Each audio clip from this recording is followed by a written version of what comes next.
Day weekend. Let's go.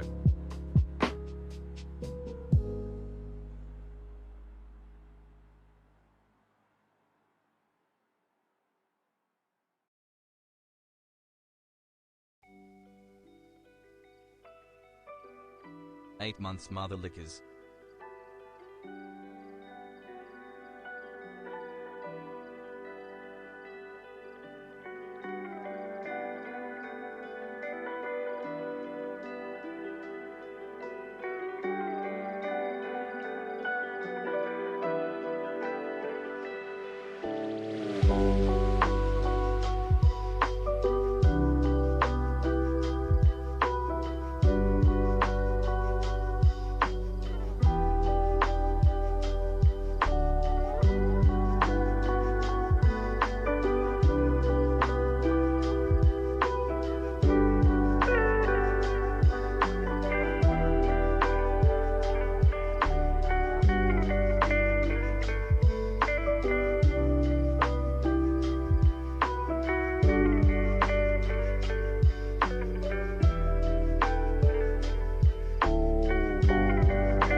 Remember that time Donnie adopted Glorian?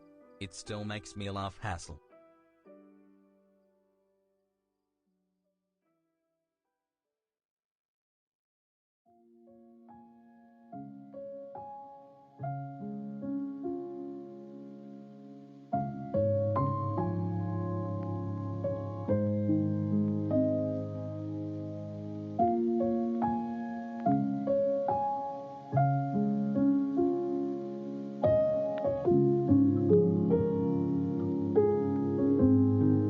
It's Friday then. Saturday, Sunday, what? It's Friday then.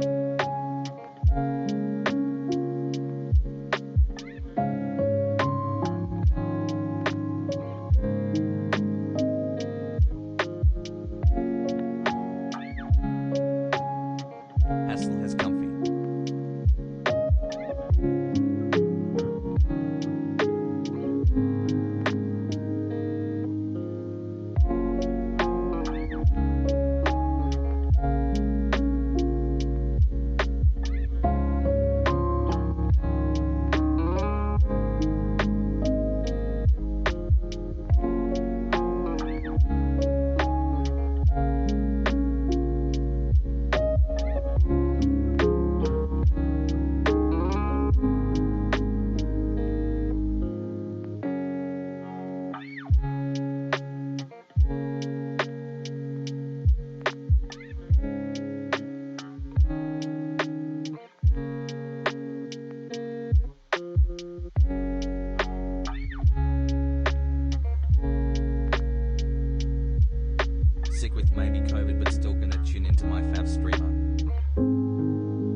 Finally got it back and finally learned how to use Prime Sub lol.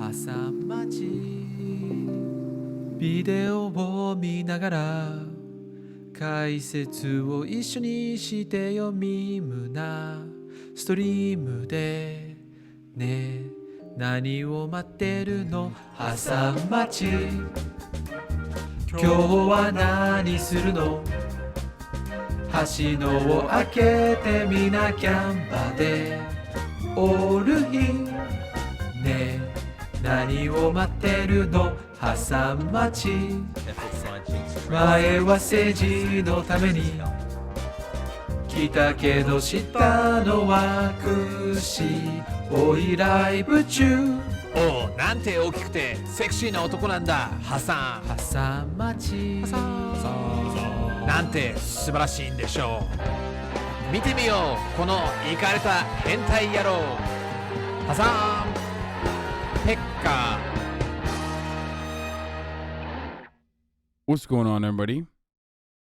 I hope everyone's having a fantastic evening, a fantastic afternoon, a fantastic pre-noon, no matter where you are in the world. I'm Hasan Piker, and this is the HasanAbi broadcast coming to you live from sunny and beautiful California, Los Angeles.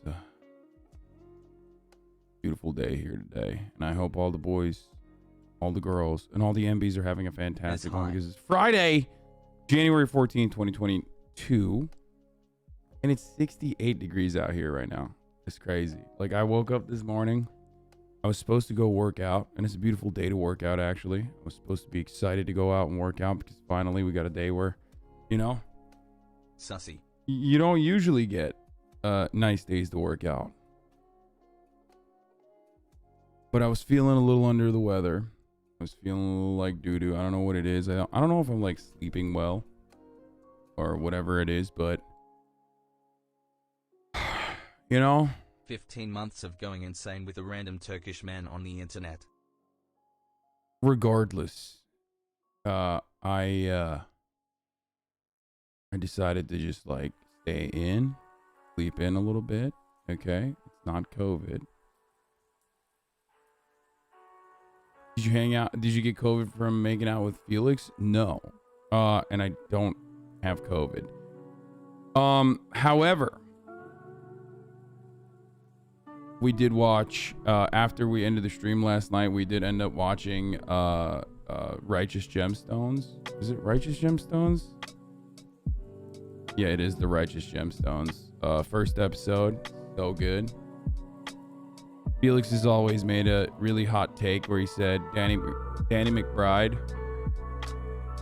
is like Larry David level comedy at this point, like comedy legend. And I thought to myself, Finally, there is, you know, a Larry David for the Christians. So, Danny McBride is the Christian Larry David. Yeah. It's a great show, for those of you who don't know. I mean, it's fucking awesome. And I used to not really be a I love Larry David. I was never a big Danny McBride fan when I was growing up, and like, he's so fucking good. Rogan is melting on Twitter right now, bro. Don't worry, we got a lot of shit going on. Okay, we got a lot of stuff going on today.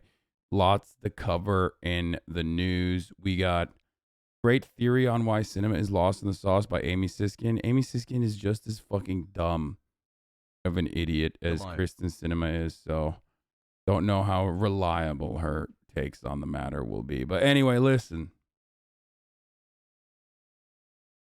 How long have you been live? Mobile user here didn't get a noti. Noti gang, I've been live for 12 minutes and I just started, so don't worry. The brain rot is anyway, so I don't really have anything personal news news related to talk about, really. I have nothing going on, and there's a lot of news to cover, and there's just a lot of fun shit to talk about today. So I'm just gonna dive straight in, head first. You know what I'm saying? Also,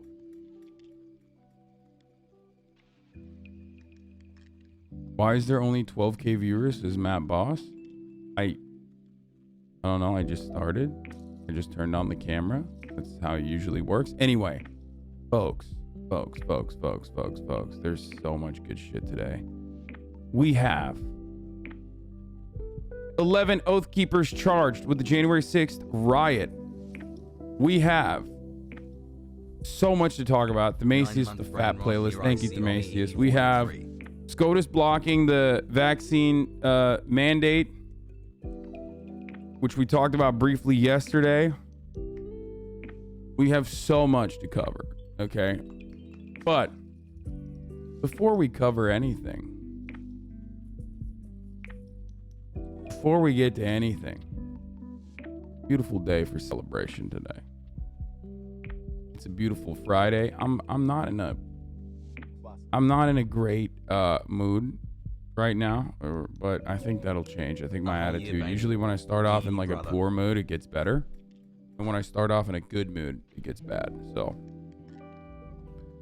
but it's a day of celebration. It's a day where we all get together collectively, wage cucks galore, and celebrate this beautiful day because it's Friday, baby. Fucking Friday. Mufasa, you know we finally here, right? Well, That's right. It's Friday then, it's Saturday, Sunday, what? It's Friday then, it's Saturday, Sunday, what? It's Friday again, it's Saturday, Sunday. Hey, Fuck it, let's go up. Let's go.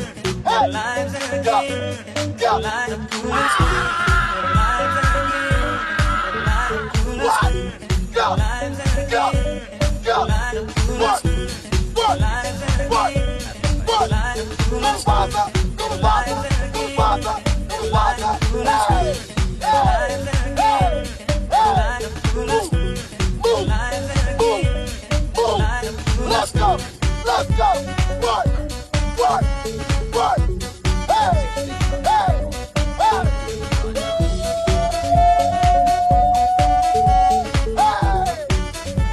No, you didn't. Yes, I have seen the Gordo version. It's motherfucking Friday, baby. And Mufasa did. Hassle. I love that his friend is always in disbelief where he goes, no, you didn't. But he fucking did. Anyway, folks, it's fucking Friday. The last day of the week. One more. Don't you month worry until about a brain thing, rot. baby. Thanks You for lose running weight or daycare, what? hassle, You look hassle, great. hassle. I've been losing weight.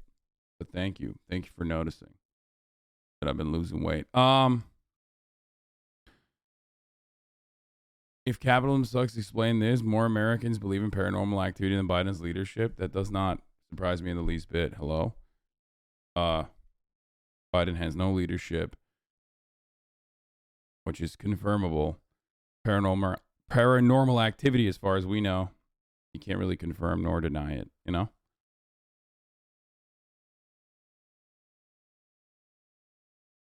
Anyway.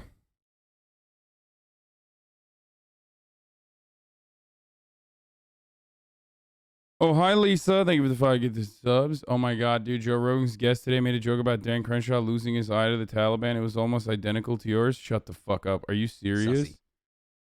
Who was Joe Rogan's guest? Is that a fucking meme? Joe Rogan did not have a guest on that made a joke like that.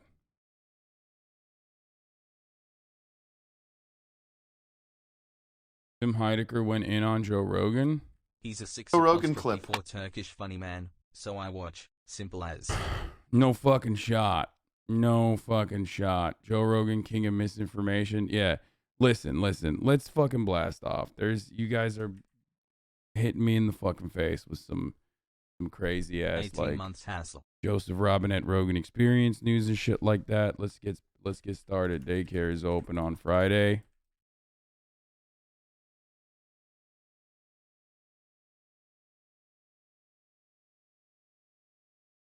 Joe Rogan is getting blasted for misinfo.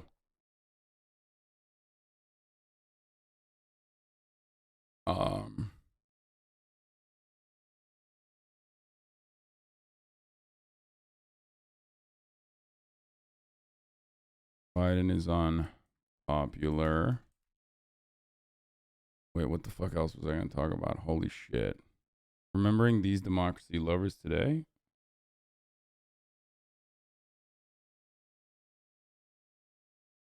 Yeah, these guys love democracy. You know this. Should the person with the most votes be the Democratic Party nominee? Yes.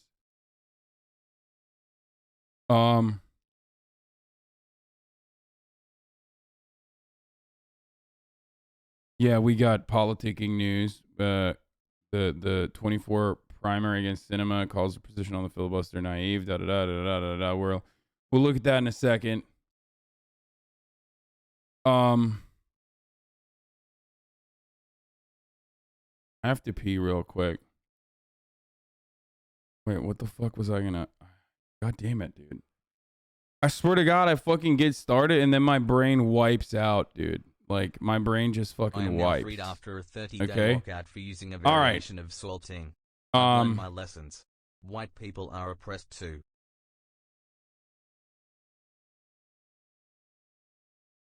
Can you go over Ukraine-Russia law? No, motherfucker. No, I don't care. I don't care. No. No. Most of the shit that you hear in the fucking media is like trying to get you whipped up into a fucking frenzy. Like, here, you want me to reduce it to what it is? Russia does not want Ukraine to be a part of NATO, okay? And they are engaging in saber rattling, okay? They're putting troops, they're pushing troops towards the Ukrainian border. That's it. And they're having back and forth meetings and shit like that, okay? But the entire purpose of that is just for Putin to be like, don't join, no, do not let Ukraine join NATO. And then, of course, the United States is like, no, Jack, they are going to join NATO. Okay, they're going to fucking join NATO, Jack. Don't invade, though. They're going to join NATO. It's like, okay.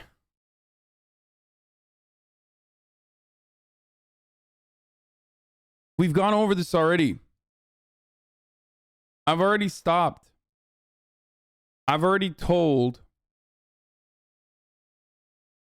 Vladimir Putin to no longer invade Ukraine, and he listened, dude. He literally he watches the stream. He's a fucking HasanAbi head, and he straight up said, "I'm sorry, I will not be invading Ukraine." Like, he already said that.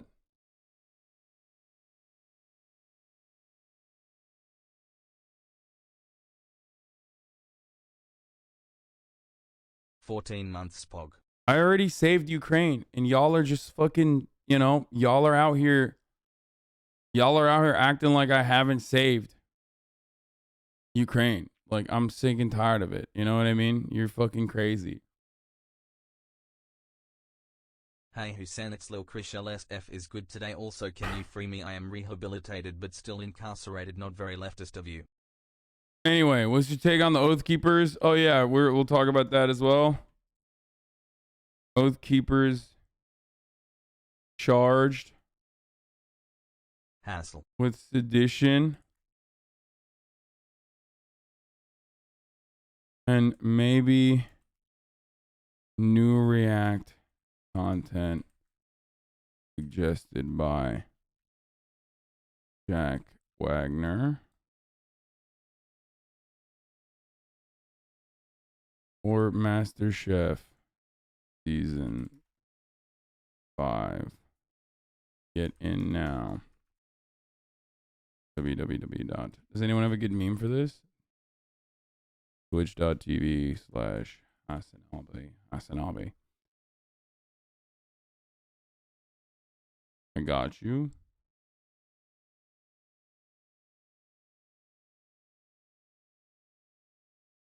There you go. That's a good one. Okay.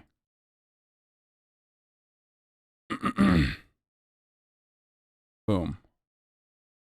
So here, I'll just tell you guys the secret since you're in here already.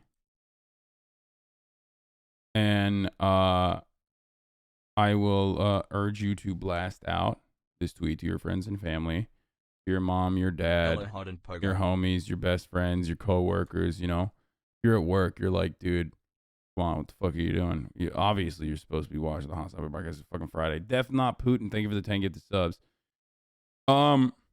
So Any trap juices in the chat? So, you saw Hillary's MLK tweet? I did not. What the fuck?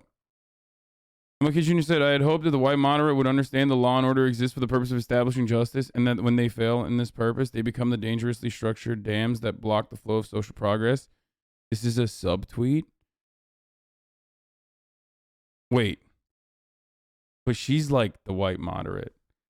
Everything Hillary Clinton stands for is the white moderate. I muted you on Twitter. I will ban you. I will straight up fucking ban you, dude. Bro, Joe Rogan arc so boring. Move on, Sag. I muted you on Twitter. I will fucking ban you. How dare you? Take a second off. Cool off. Cool off for a second. Oh, shit. Cutie Cinderella, I'm here just in time. Oh, no. Watch out, everybody. Cutie's got cooties. No, I'm just kidding. Cutie, I hope you're feeling better. I know you get worried about, you know, being sick and stuff. I hope you're, yeah, Cutie Cinderella, more like Cootie Cinderella. Yeah, this will teach you not to kiss Ludwig. Only I kiss Ludwig, okay?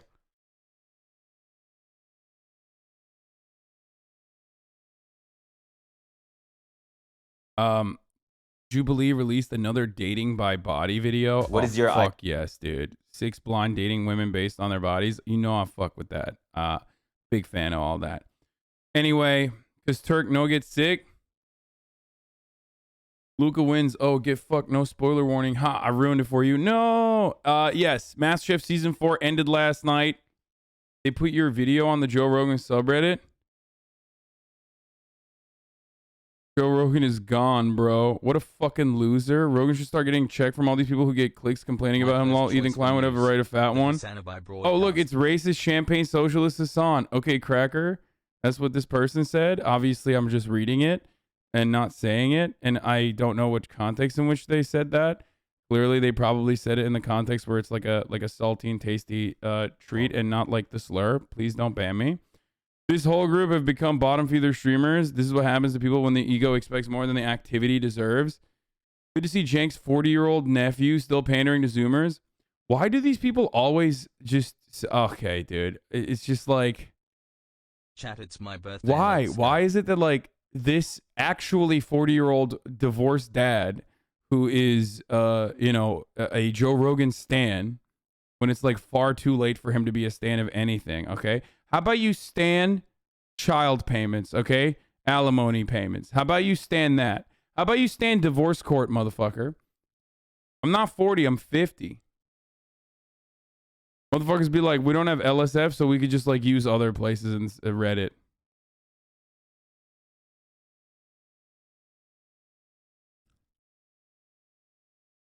R.I.P. Brockhampton Sag. What happened to Brockhampton? 1545 timestamp Jerry Dan Crenshaw I joke episode called Projecting. I bet the average age of this audience is high school. Dad watches Joe. Dad's kids watches this shit. Yeah. How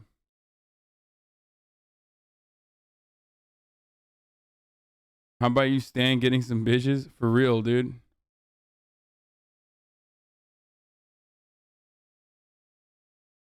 Daily Dose got 200k viewers on your Joe Rogan react. Yeah, dude, I see that.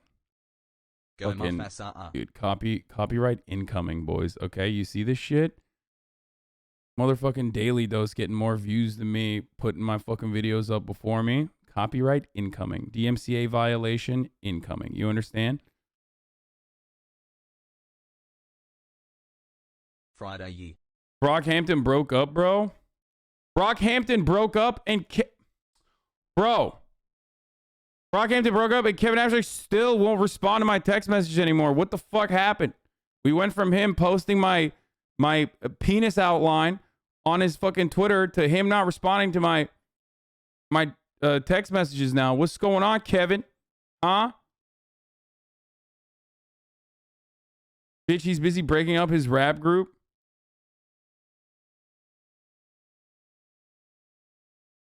Brockhampton's upcoming shows at the O2 Academy in Brixton in London and at Coachella will be our final performances as a group. All the other tour dates are canceled. Bro, this is literally... This is it. This is the balkanization of Brockhampton. It is upon us. It's wonderful, though. There will be 600 new artists You know what I mean? Instead of one group.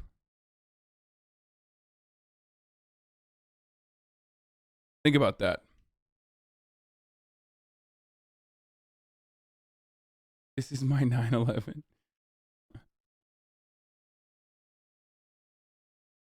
Gigahaz. Do not Hampton post. No. They will all grow stronger. Yes.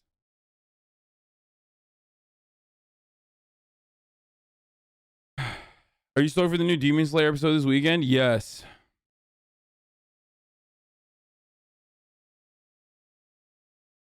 From the bottom of our hearts, thank you for being on this journey with us. We would not be here without our fans. We hope to you've been able to inspire us as much as you have us in the past 8 years. We are bonded and grateful for you for life. Look at this post, dude. Oh, Jesus Christ. Zoomers are always on demon time. Okay? Zoomers need to be locked up. Every time somebody dies, you can count on a Zoomer posting the side by side with XXX Tentacion and, like, you know, fucking Glenn Beck for getting COVID, or Rush Limbaugh side by side with XXX Tentacion.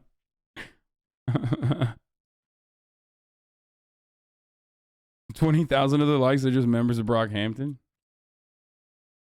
Friday AE.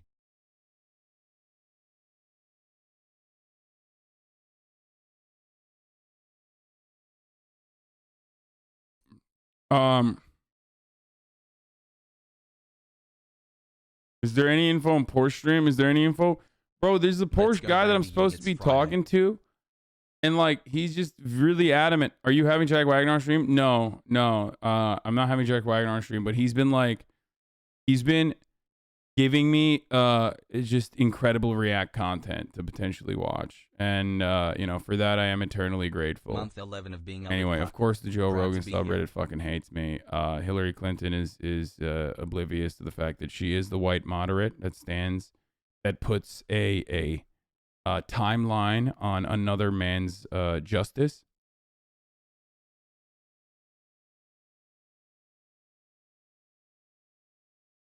Did the Poki stuff ramp up yesterday? I saw a lot of creators speaking out. I mean, I think it's cool that, like, a lot of creators are, you know, expressly anti misogyny, like openly stating that, you know, harassment of female content creators on the virtue of their harassment of female content creators is just unacceptable, especially when you add on to the fact, like, especially when you're doing it from the framework of them being women. A lot of people have spoken out about it, which I think is overall cool. I like that. I do worry still, though, that, like, you know, Zoomers always got to be counterculture, right? So maybe people unironically think that, you know, that fucking misogyny is poggers and I love counterculture. It's just hacky. It really is. I don't know how to, like. Fanbase is rabid. They brigaded a clip channel video. Hasan reacts to the Pokemon versus Gideon drama. 16 months Pogo Arjan.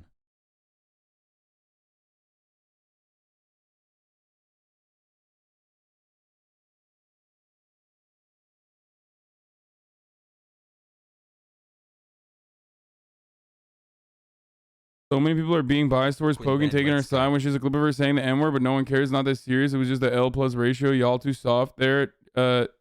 Their days. I'm so confused on how misogyny got thrown into this. If you literally went into the chat and spam ratio plus L, then what part about that is misogynistic? Are people just, like, oblivious to everything he's doing? Hasan, love you. I mean, Gideon's probably one of the most wholehearted YouTubes. He said he doesn't care if she's the N-word. He just doesn't like Poki as a person.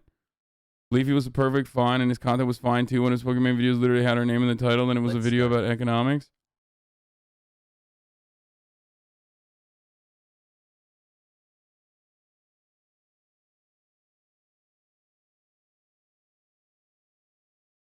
Putting aside Hasan React activities and takes, I'm pretty sure he is racist. Wait, me? Haha Normie says he's pretty sure I'm racist. What the fuck?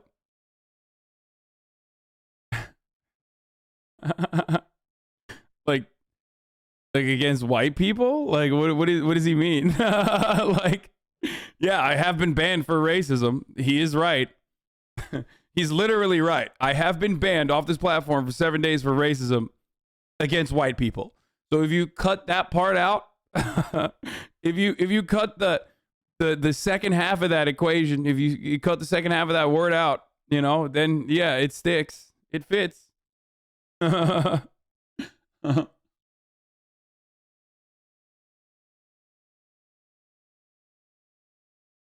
hate when people say Poki is African though. Like, listen, she's white passing as fuck, just like I am.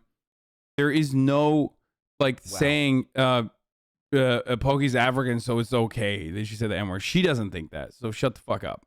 Okay.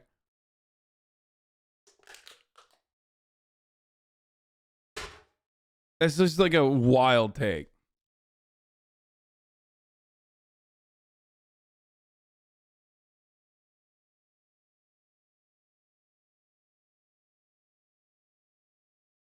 Poki absolutely has the pass. Okay, everybody shut the fuck up.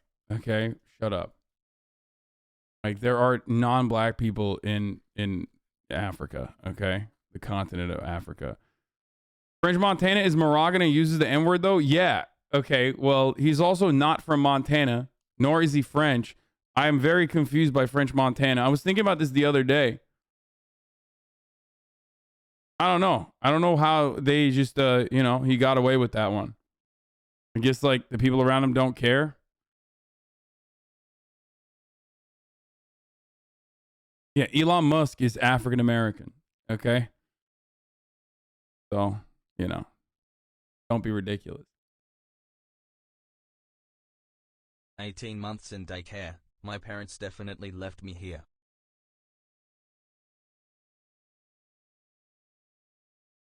French Montana is one of the worst rappers to ever touch a microphone.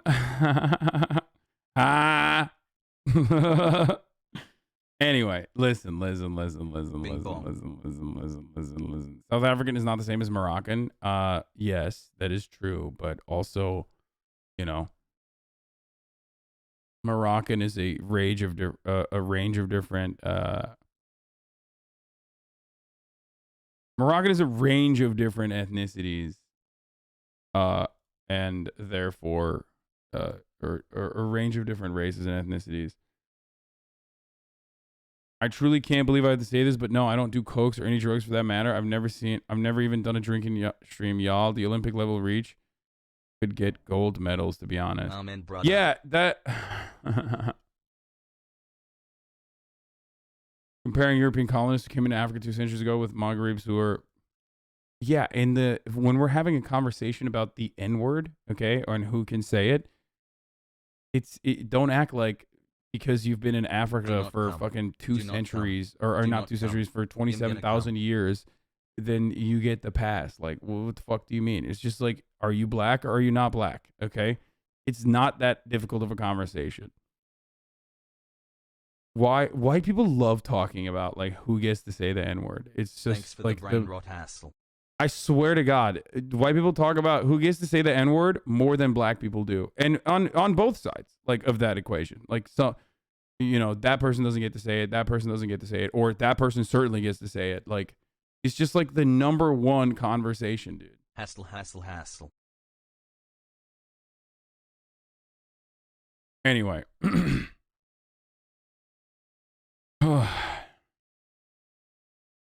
Please stop.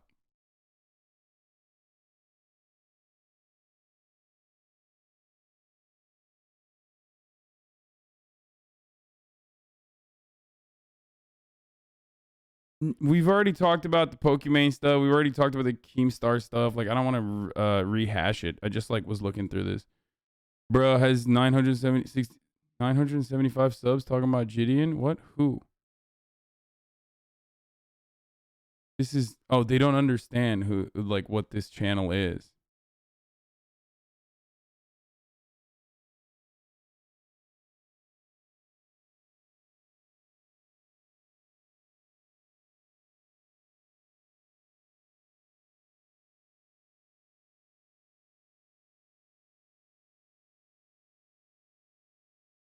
Okay.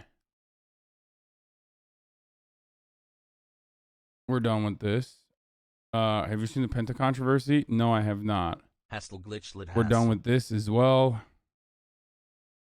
Okay, so we talked about this already, but like Joe Rogan is popping off on Twitter. People are just like kind of blasting him because a video went super viral of Joshua Zips kind of dunking on him, where you can adequately see the different stages of grief and copium throughout this video. We watched it yesterday. It's also on my YouTube channel if you want to go see, if you want to go watch the full video and my commentary on it. But he's like now quadrupling down on it a little bit. The video is cringy, but it's what happens when you stumble in a long form podcast when you didn't know a subject was going to come up and you wing it. This is a Substack article on the Nature Medicine paper revisited by Vinay Prasad. Obviously, I have no idea what's right, but the article I posted was what I was referring to. I'm sure I'll stumble again in the future, but I honestly do my best to get things correct. And yeah, it's just like, dude, check this Substack out though. Like, if you liked Mass Effect, you might like that one. Anyway, Comrade asking questions, Carditis, Comrade Vero. All Joe Rogan did was ask some very intelligent questions, but some people feel threatened by the simple feat of critical thinking, which begs the question, how are they profiting from the narrative? At HasanAbi, new second thought video today. This is something that anti-SJW neckbeard skeptics used to do all the fucking time. And basically, that is just saying I'm simply asking questions and I'm exercising critical thinking, which is fine and normal, okay? But like there's a second part of that that people often forget, which is, yes, but when you're faced with like the truth or factually correct sentiment or statements in general, then you're supposed to go, oh, that's what's going on? Okay, well, I guess I was wrong. Now let me change my fucking, prior incorrect assumptions about something. But that's not what skeptics do. Skeptics love acting like they are skeptical of the mainstream narrative, but never exercise that same level of skepticism towards things that are not a part of the mainstream narrative. Talked about the Republican forgery.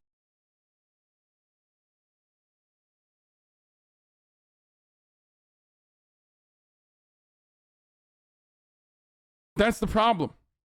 That's why I always find it so strange I got my when order yesterday. The Republican or not Republicans, but like people will criticize the Democratic Party, which is understandable, and they are skeptical of the Democratic Party's methods, which is understandable, but then they don't exercise that same level of skepticism towards the Republican Party, which is like openly fucking awful.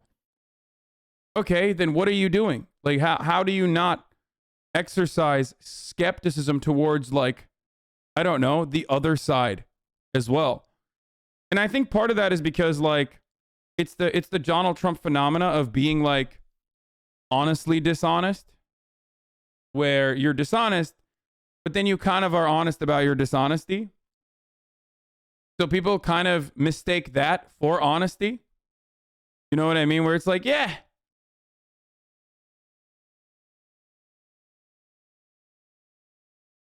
People on also have been blaming Hasan for Quinn's ban. You live in their heads rent free. Oh, fucking Jesus Christ, dude. Yeah, of course. Of course they are.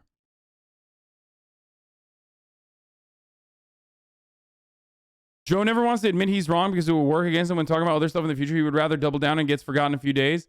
No, dude, that's not even true. The whole point of Joe Rogan is that, like, he regularly gets things wrong and then he says he's wrong and then he moves on. And he changes his perspective. He's supposed to. That is the part of Joe Rogan being the chameleon. Okay. He retweeted this conclusion of thread according to the latest and most extensive study today conducted at Oxford University. Joe Rogan is right to say that the relative risk of myocarditis among young men is higher. It is double than from COVID. He did not need to apologize. 83 months feels way longer. Here's a take home from those who still insist that I can't read. I wonder what it is about me. Most of these figures represent a doubling of the risk compared to infection. However, the Moderna vaccine... It's from dailyskeptic.org. What the fuck?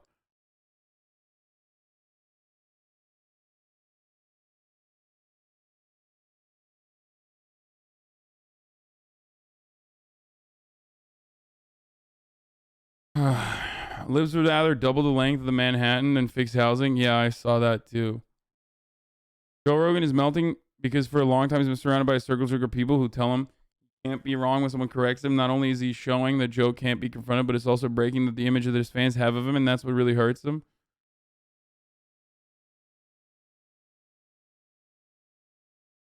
The debate lord skeptics think the other side is examined and criticized enough by mainstream outlets, so they focus their energy on one side. Yeah, except, you know, they, again, routinely forget that the Republican Party is profoundly powerful. Okay? Because they are advocating for the exact same corporate masters that the Democratic Party is cucked towards as well. So that is the fucking stupid part about this, which is that, like, Republicans are still doing the same shit that you would be upset at the Democrats about. And if anything, they're doing it more openly and they're doing it more honestly. But it's still the same fucking actions. It's still the same awful shit that you criticize the Democrats for. Okay?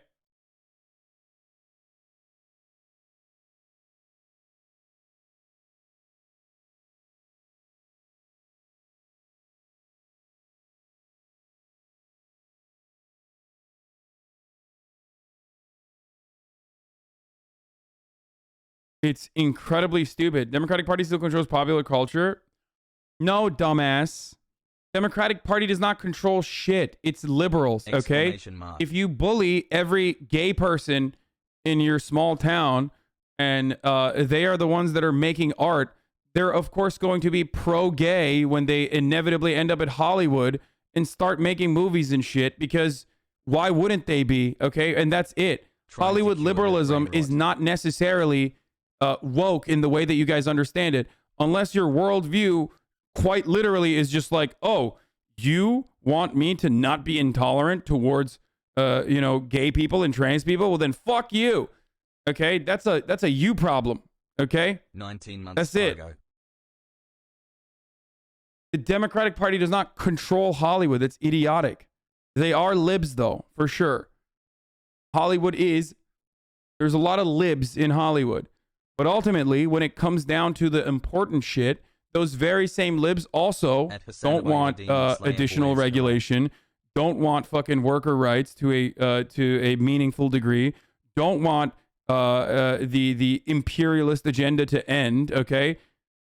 The fuck do you mean? Like, look at California as the greatest example of, like, the supposedly liberal safe haven, and, you know, there's homeless people dying in the fucking streets, okay? So stupid.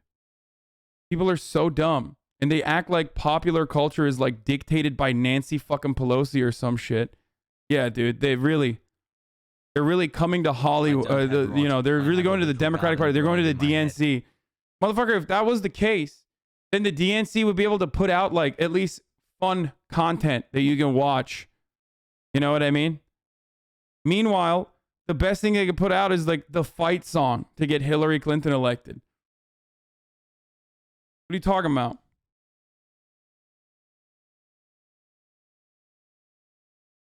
Incredibly stupid. Incredibly stupid.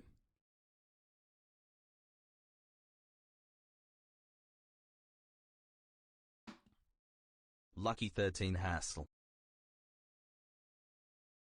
Corporatism or corporations do not have legitimate political positions.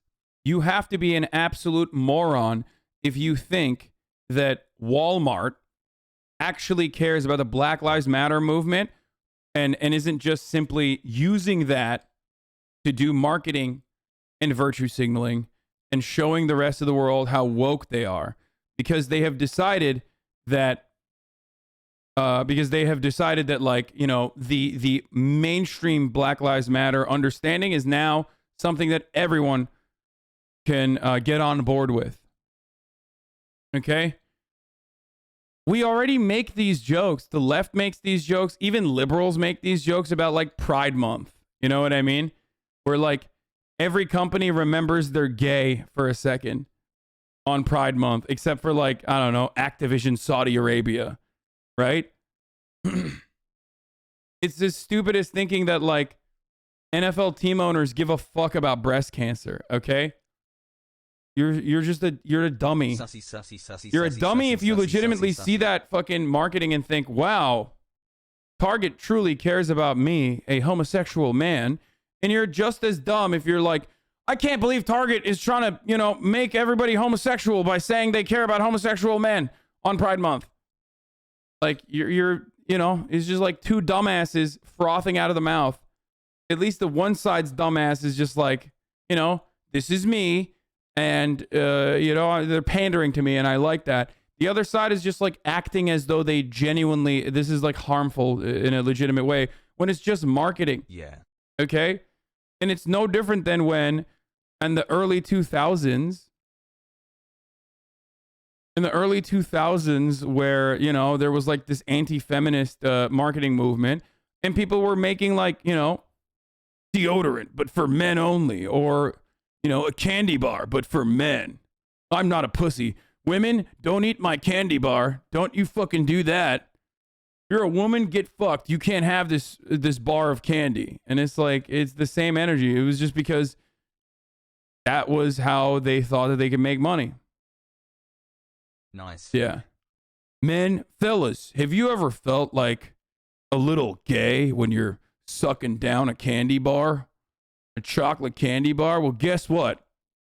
This will signal to everybody how not gay you are as you bite down on this phallic black object. That's right. This one's for the boys only. No women allowed. Okay? The example I'm giving is like literally a real one. Okay? That's not even a... Yeah. This candy bar is tactical. And it's like, you're an idiot. Like, none of this has anything to do with, you know, the material realities that we are experiencing. If anything, it's just reflecting back to some degree.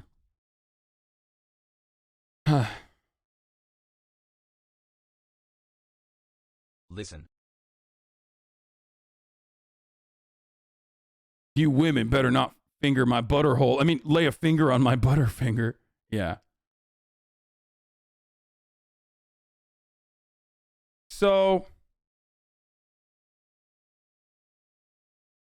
you know, it's just like fucking stupid. It's just totally stupid.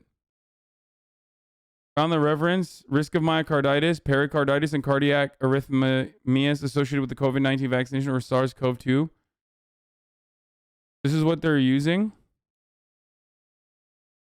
This is 2 citations.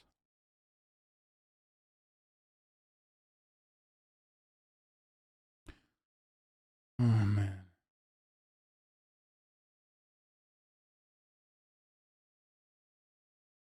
Not related to the topic, but in Montreal, despite Omicron, the government plans reopening schools without vaccine mandates. Can you try to make chat go sign this petition to stop them? You see Aiden Ross destroy Miz? In what? I mean, yeah, this is it. This is the other side of that. Hey, ladies. Enjoying the film? Of course not. Because this is our movie! And Dr. Pepper 10 is our soda. It's only 10 manly calories, but with all 23 flavors of Dr. Pepper. It's what guys want, like this. Catchphrase. So you can keep the romantic comedies and lady drinks. We're good. Dr. Pepper 10. It's not for women. That's like, there you go. Hi, chat people. Hey. Just so stupid. It's just like so insanely stupid that people think like the very same corporations that were shilling this like, you know, 5 to 10 years ago are now very same corporations that were like shilling this 5 to 10 years ago are now all of a sudden like woke or some shit.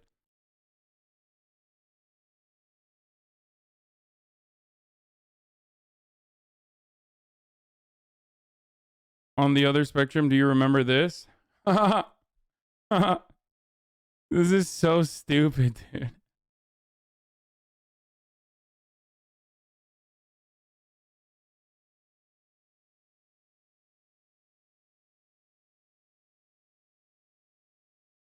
Exactly. And this comes with a markup too. 7 months. Let's go, brother Stan Luna.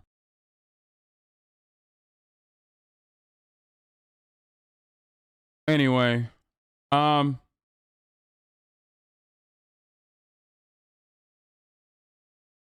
yeah, we've talked about this before. Tactical baby gear. GG. Fellas, is it gay to have a baby? The fuck? We crashed the website. Cannot reach it anymore. But anyway, so yeah. You think the government forced people in debt to join the military if the recruitment goals keep getting missed? Yes. Eventually. Just curious.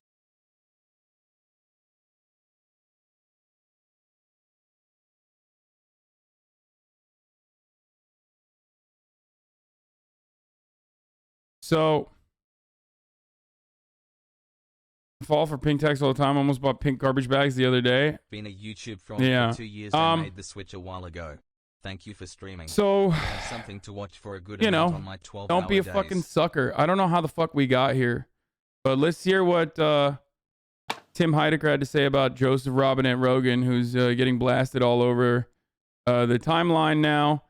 But Dr. Jordan B. Peterson says, Joe Rogan, king of misinformation, and that's why so many people prefer him to CNN, ABC, NBC, CBS, which never lie or dissimulate. Joe Rogan, leave him alone. At Spotify and censors everywhere. Leave him alone. Name 3 Grateful Dead songs at HasanAbi. So yeah, dude, people would never. Yeah, people would never prefer garbage to like objective sources. You know what I mean? Sandwich guy is delivering me a 12 sandwich. months, baby. It's a big one this time. Assembled my men, 4 men. No need to tip. Enjoy. Thank you, Yo. It's CN for the sandwich. My manly sandwich. Anyway, look at Joe. Dude, these guys are just straight simping on the timeline. Yo. That's what happens when you have a lot of clout, dude. When you have fucking Jordan Peterson, when you have Joe Rogan level of clout, JBP will fucking go out the bat for you. I mean, he was going to anyway. He's a fucking idiot. So let's see what Tim Heidecker has to say while I go pee real quick. Look at the Joe Rogan clip. Because again, stop. If Joe Rogan, if you want to be an expert on this, stop doing your silly show with your Fuddruckers background. I'm a fatty fat though. All right, here's Joe. For young boys in particular, there's an adverse risk associated with the vaccine. It's like a 2 to 4 fold increase in the instances of myocarditis. Yes, but you know what? Hospitalization. You know that there's an increased risk of myocarditis among that age cohort from getting COVID as well, which exceeds the risk of myocarditis from the vaccine. I don't think that's true. I don't think It it's is. true. He doesn't think it's true, I don't guy. think it's true that there's an Well, increased who are risk you? of myocarditis from Day people is nice catching today. COVID that are young versus increased risk of myocarditis from the vaccine. Look at you. No, there is. Let's pause. There's Listen to this. Joe Rogan saying myocarditis. What? I don't even know what that is. And why should I? I just go to the doctor, and the doctor tells me what to do. Right. And hopefully it all works out for the best. Right. There is. There's both. Well, let's look that up because I don't think that's Let's true. look There's that. Where are you Myocarditis looking more it up? common In after the New COVID-19 England Journal of infection than Medicine? vaccination. But is this with children? In Grey's Anatomy? What? Some fucking website. Yeah, we're talking about young like people. this is Men the and they go boys down this aged under 30 they're are lost. counted. They're just lost with children because there's is so the much issue. information. Well, no, we Right? were talking about 15-year-olds. There's so much Well, we're talking about information, young and so poor Joe children. Rogan, Yeah. his brain's just melting with all this information. He can't dissect it. He doesn't know what he's talking about. Joe, if you want to be an expert on this subject, stop doing your daily dumb show where you talk to fucking whoever, some dick comedian who's talking about whatever. Yeah. Give me something there. Who's he talking to? Ted Nugent. Ted Nugent about hunting and goggles and everything and eating meat. Stop your show. Go enroll at Austin University's medical fucking university, right? And Can't we become a just doctor. communicate? Learn. Come out, like, spend 8 years.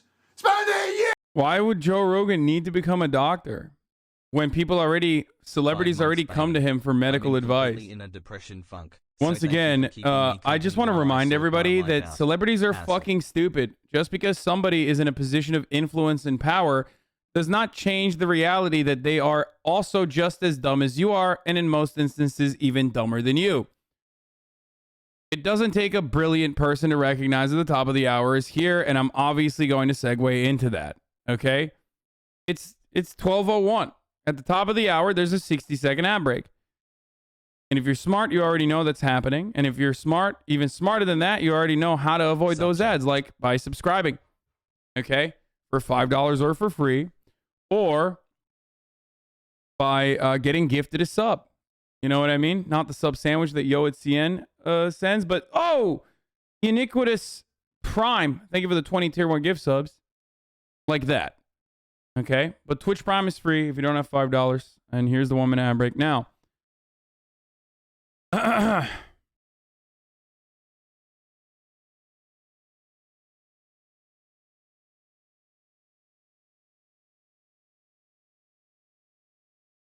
It's my 12 months. Here, let's Calm down. Learning about the body and how everything works in biology and chemistry. People are applauding me. I have to run for Thank you, the real cocaine Montana. 12 to 72, Molek the Bill. Stop looking at your web. And thank you, Shady Plays with the 20 get the subs, and the real cocaine Montana for the 5. Website's away. 450 Close your tabs, cases Joe. per million Close. Okay, so I mean, I don't really care about this. All right, so I've been on the show already, so you know we're peers now, me and Tim Heidecker. So, holding Biden accountable. 9 months. More Americans I'm believe in afraid just paranormal take activity than Biden's leadership. Also, Daddy. I love that there's an account called Holding Biden Accountable. What the fuck? Homie, we're not holding him accountable. Okay, I mean, this is a follower of mine. But like, how are we holding? We're never gonna hold him accountable. Like, that's not a thing. Especially not on Twitter via post. But hey, bro. By the way, speaking of which, dude, finally my man is back. Okay, They gone. Free pancakes and Rusty Zero. Thank you for the gifted subs. So. Here we go. Trump just announced he's holding a rally in Conroe, Texas, which is just outside of Houston, Saturday on January 29th. He has a rally tomorrow in Arizona. Boys, it's back. Okay, we're back. We're back. Some of you don't know this, but I watch Trump rallies in this community like a motherfucker, okay? And, you know, I will be dubbing this the Omicron rally. The Omicron rally pack. Exciting that Trump is going and directly spreading COVID Months, poggies. to his followers, fans, all that good stuff. Very exciting. Very, very exciting stuff. So I'm going to be in Arizona talking about how about that cinema, huh? Like, Trump came out with a special in 2020, and it was a big one. Wait 1 second.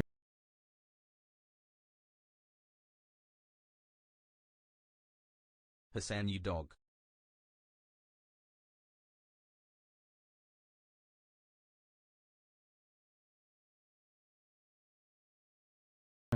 Anyway, sorry, I just had to talk to my parents real quick.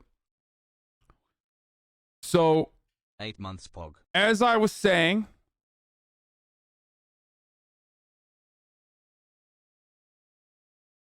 bro, right when Twitch Gamba came out and you used it for the rally, some of the best streams ever. Oh yeah, I mean, we'll still do that too. We'll bring back Gamba for that too. 3 more months till my brain rots. Since you literally never game anymore, can you open the casino for the Trump rally? Yes. Yes, I will do that. 1000%. Anyway, where the fuck were we? Anyway, yeah, so excited for the Trump rally content. That shit's gonna pop off. Very cool. And we'll do the Hasino. We'll open the Hasino for that. You know, where we predict what Trump is going to say. And that's gonna be very cool, super cool. Okay, let's get started.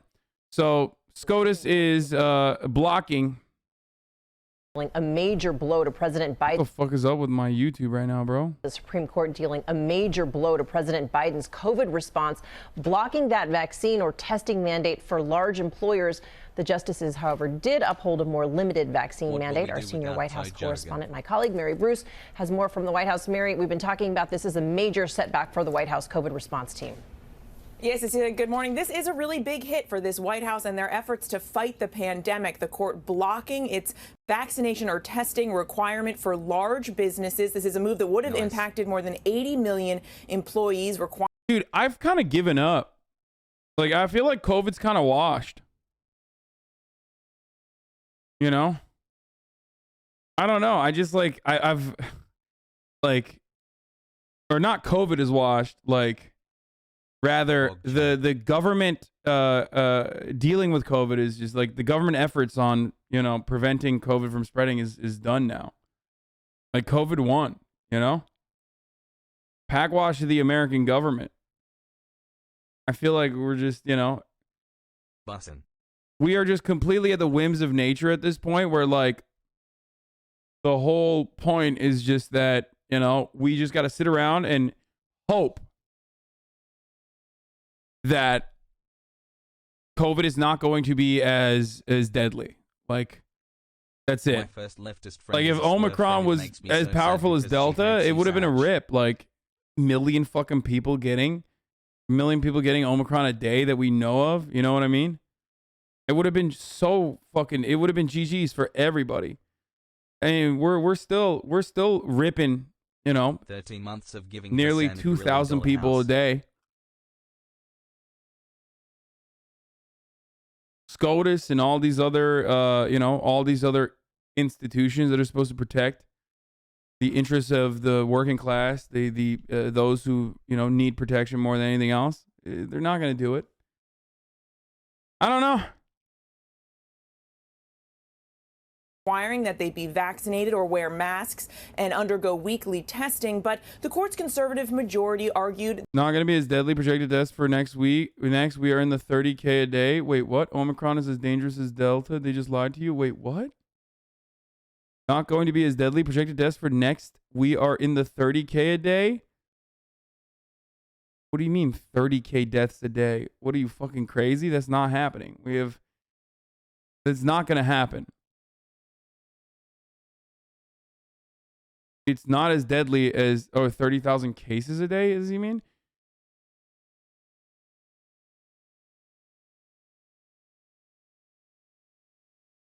Here's the thing. Omicron is not as deadly and is not as strong as JMT22. Thank you for the 24 gift of subs. Omicron is not as deadly. It's not as deadly as Delta. It's like literally not as deadly as Delta. You're fucking crazy if you think so. Top of the Lord. Miss me with that top of the hour ad okay. break, baby. So it spreads like a motherfucker, but it's not as deadly. We already covered this. We already talked about this. So the reason why people are still dying, the reason why people are still getting ripped is because it spreads like crazy, okay? So it might actually end up killing more people than the Delta variant overall because like just because something is less deadly overall than the other variant does not necessarily change how many people die from it if it's spreading way, way, way faster and way more aggressively than the prior variant. Okay? Like death by 1,000 cuts. Like if Delta is like a fucking shotgun blow to the chest and it, you know, GG's insta knocks you out, let's say, then Omicron is, you know, Omicron is like a machine gun that's shooting maybe less than lethal ammunition. But because it's shooting it at a fucking crowd of people and the shotgun has a limited amount of ammunition, it can only kill a finite amount. Whereas the less than lethal rounds from the machine gun that's being fired into a fucking crowd is still going to kill hella people. Not everyone that gets hit with the fucking less than lethal round in the face is going to die. Okay? Some might even not have any sort of problem with that. You know, they could just take it to the chest. They get hit on the leg. I need to help the hogs understand this, okay? This analogy isn't for you. This analogy is for NA, okay? This is a hog analogy. They understood it. They're like, yeah, well, I mean, I don't know if a machine gun could shoot less than lethal rounds, but if there was a hypothetical scenario where tactically there was a machine gun that could shoot less than lethal rounds, I kind of understand what you're saying, brother. You know, people could technically die. Hassle.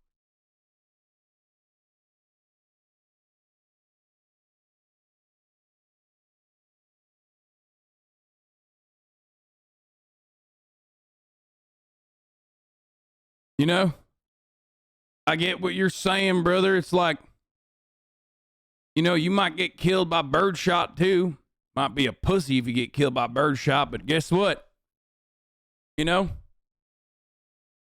depends on how many people are getting shot with the birdshot. Okay, getting peppered with it. Okay, let's continue. That the federal government had overstepped its authority here. Now, in a smaller victory for the White House, the court is allowing a mandate for employees at federally funded healthcare facilities to continue. That will impact more than 17 million workers. The president praising that decision, saying it will save lives. But Biden says he is disappointed that the Supreme Court has chosen to block common sense life-saving requirements for employees at large businesses that he says were grounded squarely in both science and the law. Cecilia. Yes, really not the only thing the president was disappointed by. It was a bad day for the administration. They were also dealt a major blow in their efforts to reform voting rights. Yeah, another hit here, Cecilia. The president's big push to pass voting rights is simply going nowhere. He has not been able to get his own party on board. He met here late yesterday with those two key Democratic holdouts, Senators Manchin and Sinema. But this morning, I loved it, like, when the corporate Dems that are playing the profoundly important role of the rotating villain of the Democratic Party are playing spoiler for literally the bottom of the barrel legislation, like the legislative agenda for the Joe Biden administration. They literally they roll out the red carpet and they're like, come on, Jack, please, Jack, I'll do whatever you want. You know, what do you want? You want kids to work at the coal mines? You got it. Child labor at the coal mines, Jack. Let's bring back miners, Jack. I'll do anything. But, like, you know, if it's a fucking progressive that's like, this bill is not progressive enough, they're like, you need to be killed. How dare you? I hate the Democratic Party so much. Morning, still no signs of movement. They've both doubled down on their opposition to changing Senate rules to pass this legislation. The president yesterday, as you know, sounding defeated, conceding he doesn't know if he can get this done, but he is, of course, vowing to keep up this fight. Cecilia. Well, hey there. Let's bring in. So Ben Shabibo and all the Republicans are like running a celebration tour on Joe Biden being like just a fucking loser overall. Because he is. I mean, he's a huge loser. Straight up. Mega L's left and right, over and over again. Took a L with COVID response and recovery when it was literally a gift, okay? And is taking the fattest of L's with, like, every agenda item that was promised when he campaigned and when he was running for president. And now the Build Back Better, Build Back Bullshit Biden, Build Back Brandon Act, which already has been gutted like 8 times, starting point being $6 trillion. Down to like 1.8 trillion now, which even then is going to be nuked even further. That is on the chopping block too. He's got nothing. He's got nothing. He's just washed up. And now the Republicans are, doing touchdown dances. Ben Shapiro, who actually knows what it's like to win a lot. He's the host of the Ben Shapiro. The fuck does he know about winning? He's literally a loser, dude. This is the guy that knows what it's like to win a lot. This guy? God, conservatives are so lame. It's just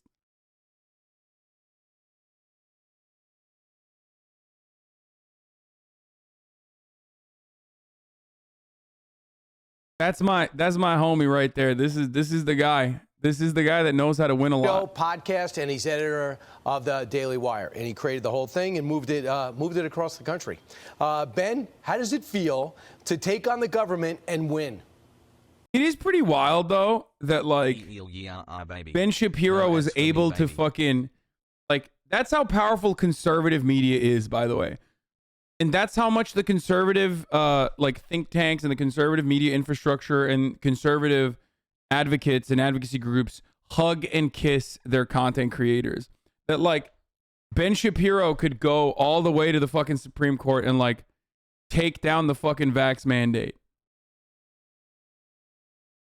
Like this is, and then they say, you know, there's a corporate structure that benefits socialist rhetoric or some shit. Like these dumbasses still have the capacity to advocate and say shit like this. Dog, I got banned for saying cracker for 7 days from the Jeff Bezos owned Twitch.tv. Okay, we are not the same. Like you can escalate a lawsuit to the Supreme Court and end up winning because like this deck is stacked for your interests, okay, in your direction. I can't even not be fucking banned.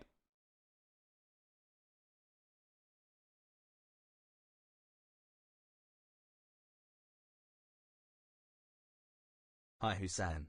Can't wait for Donald Trump to electric boogaloo.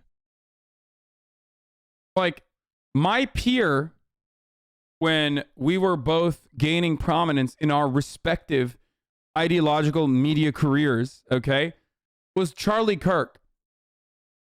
I was debating Charlie Kirk at Politicon while Charlie Kirk was being funded directly by billionaires and millionaires, okay? I was being funded by Cenk Uygur, who is like to the tune of, you know, $20,000 a year in my nepotism backed job at the Young Turks.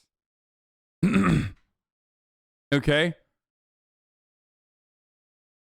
Charlie Kirk, on the other hand, was getting like funneled, you know, millions of dollars for his like think tank, going on Fox News all the goddamn time, met Donald Trump, had Donald Trump at his like, you know, organization rallies.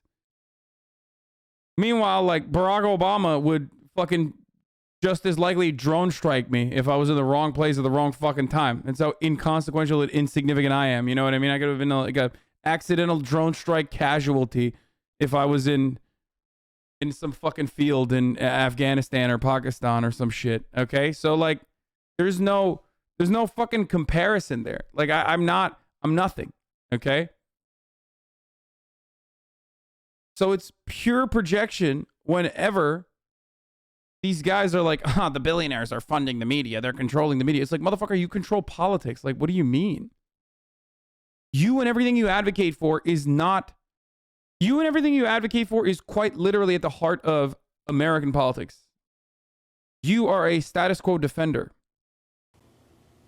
We here at Daily Wire are really excited about this. I mean, the fact is that we really put our money where our mouth was. We spent hundreds of thousands of dollars to fight the Biden vax mandate in court. We were the first company in America to file a federal lawsuit against the Biden vax mandate on major businesses. And watching them going down in flaming defeat is well worth that cost. Joe Biden, by the way, his approval rating, yeah, hundreds of thousands of dollars went into this legal case, so it fucked up his like Zoom.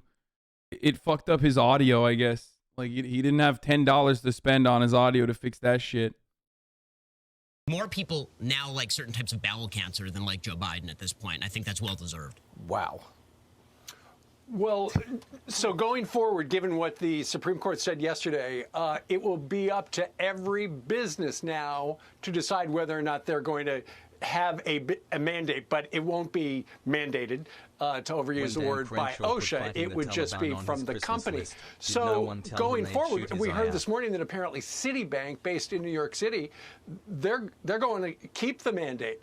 They've got 99% of their employees vaccinated, and they say, you know what, we think it's a good policy. So it's going to be up to every company now to decide how they're going to manage this pandemic going forward, because we've seen the vaccines are not as effective, perhaps, as we were sold. So people have got to figure out how to manage coronavirus, maybe forever. Well, this is one of the big problems here, is that the vaccines are not preventing infection. They're preventing hospitalization and death, and that's wonderful and very important, but they're not preventing infection, which means that a lot of these vax mandates, which were designed to slow the spread, don't in fact achieve their stated purpose. And what the government was threatening to do was essentially put businesses completely underground. I mean, destroy the businesses if you didn't force your employees to vax or... I love Sam Cedar's take on this. Like, Ben Shapiro is just like opposed to OSHA restrictions. He's opposed to OSHA regulations, okay? He quite literally is like, why? Hypothetically, if OSHA wanted to destroy my place of work for not having to regulate washing your hands after you wipe your doo-doo ass, they would be able to do that. And hypothetically speaking, that is unconstitutional. That is absolutely the nanny state destroying big business. Love you, Hasan. It's just that's his argument. Okay, food safety is for the homosexual Marxist liberal agenda. Hypothetically speaking, if I have doo-doo in my hands and I am touching your food, that is flavor. Too much doo-doo, and obviously the free market will kick in. Too much doo-doo in the hamburgers, and the free market will kick in with Yelp reviews, and no one will go there. But the government has no business in what I decide to put in my burgers. Thank you, big bro. That is the nanny state. That is communism. Incredible. Thank you, Ben. Thank you for destroying. Thank you for destroying the American government in the marketplace of ideas, the true marketplace of ideas. Regularly tested mask. We weren't willing to do that at Daily Wire. And I can tell you that our Daily Wire offices in Nashville, people were crying as they watched the decision come down because people literally thought that they were going to lose their jobs over this sort of stuff. And it was not just our employees. I mean, there are literally tens of millions of people across the country who felt exactly the same way. So we're proud to have stood for that, and we're certainly glad the Supreme Court ruled the right way on this. By the way, it is worth noting here that if not for the fact that President Trump was able to appoint 3 justices, there is no question that the administrative state would be able to do whatever the hell it wants in this country. There were 3 leftist judges on the Supreme Court who said that OSHA could, with pretty much no statutory authority, create a vax mandate for 100 million workers. Those same 3 justices. This is so wild because, like, OSHA should be able to do that. It is the entire purpose of OSHA. As a matter of fact, this Supreme Court case technically sets an insane precedent. Okay? Well, here we are. Now, there's a couple different things that we need to cover here that Ben Shapiro, of course, is not covering. This government's actions already covered for people who did not want to take the vaccine.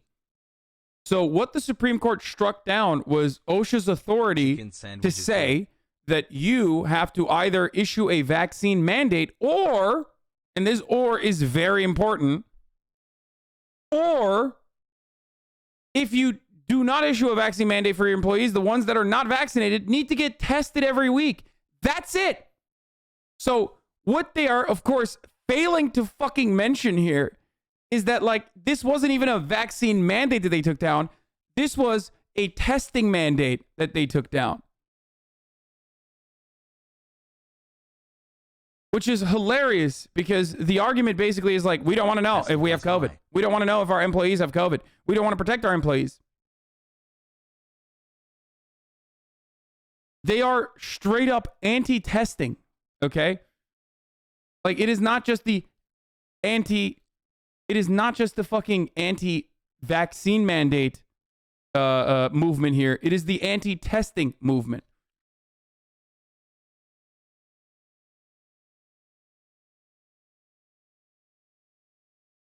If you work at once, those places that is not abiding by OSHA, if I got sick, you should be able to sue the business.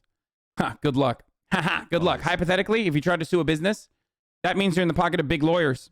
And therefore, you should be you should have lasers turned on you that immediately zap you into biomatter that the business could use.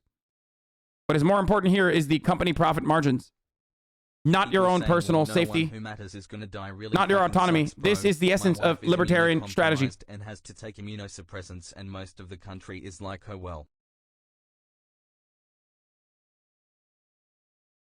You're in the pocket of big insert whatever Ben Shapiro is destroying. Okay. Do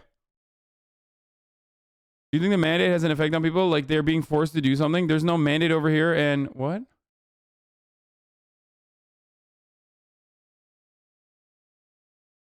The government may stop requiring death tracking. The doctor is claiming the government is going to stop requiring U.S. hospitals from reporting COVID-19. That's no, that's not going to happen. I don't believe that. That's insane, dude.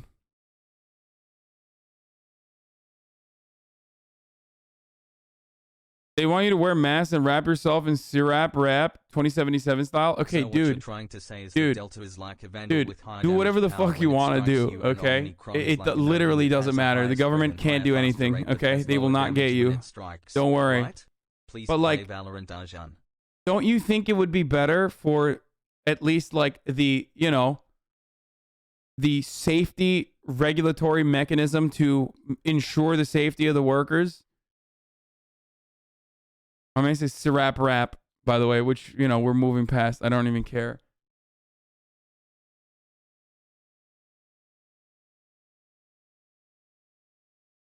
Like, they can't even get businesses to fucking issue mandatory testing for employees that haven't been vaccinated. That is crazy. The courts claim that was since that you can catch it out of the workplace, then it can't be regulated in the workplace. But that's for everything.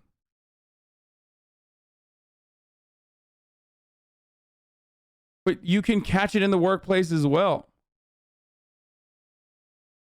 What the fuck? Like that makes, first of all, that's a public health measure. So a one-to-one comparison to something else that I'm about to make is not going to be adequate. But like, you can't make that argument for refusing to wear hard hats in the place of business because like, if you have, you know, you could technically have a fucking hammer or a heavy thing fall on your head without a hard hat when you're working at home. Like, you can catch a fucking concussion at home. So, you know, it's who is to say that you shouldn't get a concussion at the fucking at the workplace? Like, what do you mean? You can crash a forklift. No, not Ben Shabibo. You can crash a forklift outside of the workplace too. What the fuck? Public health measure, federal government can't make that call. State and local sure can though, according to them. No, but that's insane. Like the federal government can make that call and should make that call. It's so fucking stupid. I want to taste that shapussy.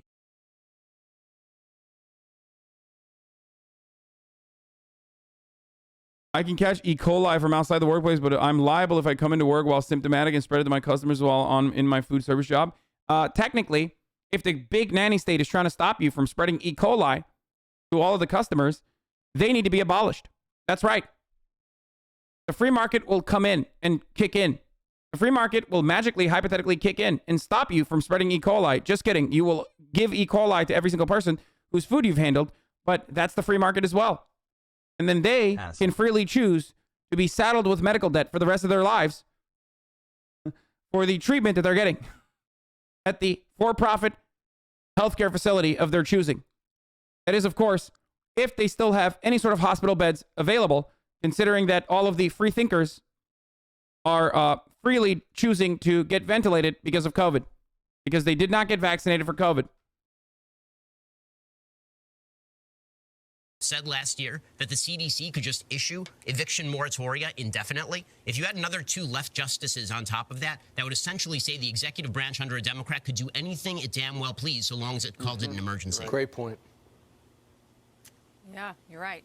Well, it was a big blow for Joe Biden yesterday, but it's not the only one that he's experienced yesterday or this week. It's been one of the worst weeks, if not the worst week of his presidency, except for maybe Afghanistan. But let's go over some of the things that happened this week that weren't good for him. The CDC fact checks liberal justices pushing the vaccine mandates. Americans lose their faith in the CDC. Finding a COVID test is really hard. Americans lose their faith in the CDC. I don't know if these people know this, but like, they're Americans. Okay? Like, why do Republicans talk about America like they're, you know, telecasting from space? You're also an American. That is not a good thing. Okay? Like, this is an institution that's supposed to have authority over the public on public health safety measures. This will hurt you as well. Like, where are you? Are you in a fucking bunker in Mexico? I don't understand. Like, you're like, look at the L's that the Biden administration is taking. Americans have lost faith in the CDC. Okay, cool. The vaccine mandates. Americans lose their faith in the CDC. Finding a COVID test is really hard. That is a huge L, too. Record cases across the country. Cases across the country. Hospitals reaching capacity. POTUS pivots to voting rights with a speech even members of his own party panned. Stacey Abrams didn't show up for that event in Georgia, in her own state, on her own issue. Inflation hits a 4-decade high. Consumers complain about bare shelves. More stories emerge about... Inflation hits a 4-decade high. Consumers complain about all the bare shelves at our grocery stores. Stories... This is pretty funny. You advocated for them to lose faith in the CDC. What the fuck's going on? Oh, you're saying that they did. Yes. They're like, that's my favorite thing, is that, like, Republicans will regularly do propaganda and then act like that propaganda wasn't incredibly successful. And it was just a natural phenomena occurring in the wild as they're reporting on the outcome of their propaganda succeeding. Or it's like, I know that I'm technically holding a box of matches. And I do have a gas canister in my other hand. But what I'm simply here to tell you today is the fire that nobody knows who started. Who started the fire behind me? No one knows. But the fire has gotten out of control. It might seem kind of suspicious. Plenty of people are saying that I was striking matches right before the fire had started and also dousing everything with gasoline. But when will we find who did all of this burning? Probably the Biden administration. More on that at 7. About a 2024 ticket without Biden or Harris. Harris mocked for that rough TV interview yesterday. POTUS stumbles through the teleprompter at the COVID event. All of this is true, by the way. This is fact. And, like, the Biden administration is such a disaster that, like, 75% of the things that they've posted on this, like, PowerPoint is actually their own doing. You know what I mean? It's not even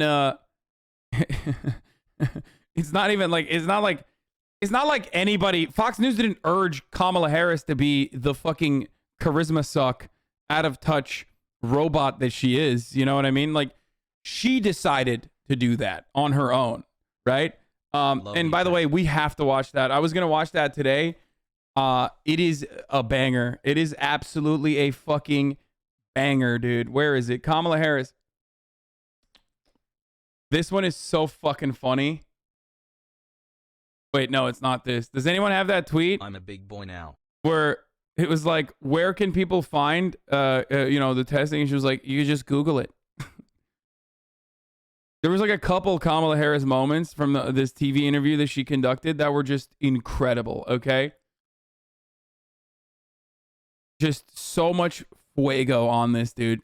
So spicy. Oh, let's go. Let's check this shit out, dude. Administration just go out and secure more at-home tests. For the record, the failure from this administration specifically was 9 months. A bunch of testing facilities closed down because they thought that people were not going to need it. Like a bunch of the testing production facilities, like the COVID test, rapid test production facilities, straight up closed down because they were like, all right, we're just not going to fucking, we're just not going to need it. No one is going to, it's not going to be like a crazy amount of people that need tests. Like, that's crazy. After the Delta surge in the fall, why are we at a point now where folks still can't get tests? But we just ordered I don't have the number in front of me, but millions of tests. We have 20,000 sites where people can go, and I urge people to, you can Google it or go on to any search engine and find out where free testing and the free testing site is available. But Madam Vice President, the fact that we're still telling people, bro, y'all want tests? Google it, dumbass. Fucking Google it. Like, I don't fucking know. I mean, what did you not think that this was going to be a question in this exclusive interview that your PR team set up for you? Did you not have an actual answer for this? This is crazy, dude. Like, and that's crazy from a PR point. Okay, that's crazy from a PR standpoint that they like did not have an adequate answer for this. But also on top of that, like that's crazy from an administrative standpoint as well. Like they actually don't have an administrative answer for this either. Like the administration has not figured out at this stage, when we're like nearly a month into like the COVID spreading bonanza of Omicron, and they still don't have like an adequate response to this. Where it's like, we instituted the Defense Production Act to make sure that we are beefing up the previously closed additional testing production facilities. And every American will now get it, as we've talked about before. Every American will now get COVID tests in the mail. Here's the website that you can use that does not crash when you click on it. Or we're do the fucking public-private partnership that they always do. I don't know. Go to like fucking Amazon and work with Amazon to fucking make sure, and UPS to make sure that, you know, COVID tests are delivered to people, or work with the USPS, which is laughable. That's never going to happen. Of course, the American government is dog shit. But to deliver COVID tests to every single American citizen, okay, every single American citizen, you know, depending on how many people are in their households, according to census data, or indiscriminately, they're going to send like 3 to 7 COVID tests per week to every American citizen, you know, that sort of thing. These are things that for the record, for people who like obviously live in the United States, what I am saying sounds like insane, right? You're like, what? They can't do all that. What are you, crazy? We're America. What I'm talking about is already familiar to everyone that lives outside of the United States. And Felix and I were talking about this last night as well after the stream. But like, what I am mentioning right now is a procedure in process in countries that are not the United States of America. Okay? This is already happening in other places. So just want to mention that before we continue. And the conversation I had with Felix revolved around this as well, where it was like, he's American and I'm not, right? So we were talking about like COVID recovery, COVID response, like what could have happened. And even like the Joe Biden, you know, a cryptic message about like, if you're not vaccinated, you're going to die, Jack. And he was like saying that he doesn't really care about the Biden administration saying that because it's understandable. And I was like, I agree. I mean, it is understandable that they're saying that, and it's like typical of Biden. I'm not going to like fucking yell at them too much. But that's not what the government's supposed to do. The government can't give up. And I realize like the reason why I have this attitude about a potential hypothetical, theoretical, strong government that is supposed to fucking protect its citizens is because I'm Turkish. And no matter how fucking corrupt, no matter how much of a kleptocracy the Turkish government is, and no matter how little money they have, ultimately, when it comes to stuff like this, the Turkish government does what they need to fucking do to protect its citizens. So that is the main difference here. Why don't you just engage in mutual aid?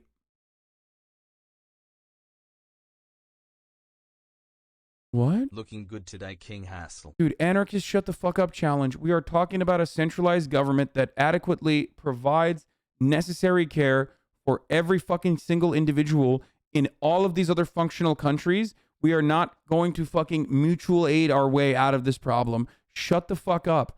8 months of just let me have a conversation about what a federal government is supposed to do, okay? And then give you examples of what federal governments do actually engage in, okay? The actions they have successfully engaged in countries where they do have adequate funding, and in countries that are more functional as a government, and then also in countries where the government is not even functional and doesn't even have the same level of fucking wealth that the United States has, okay?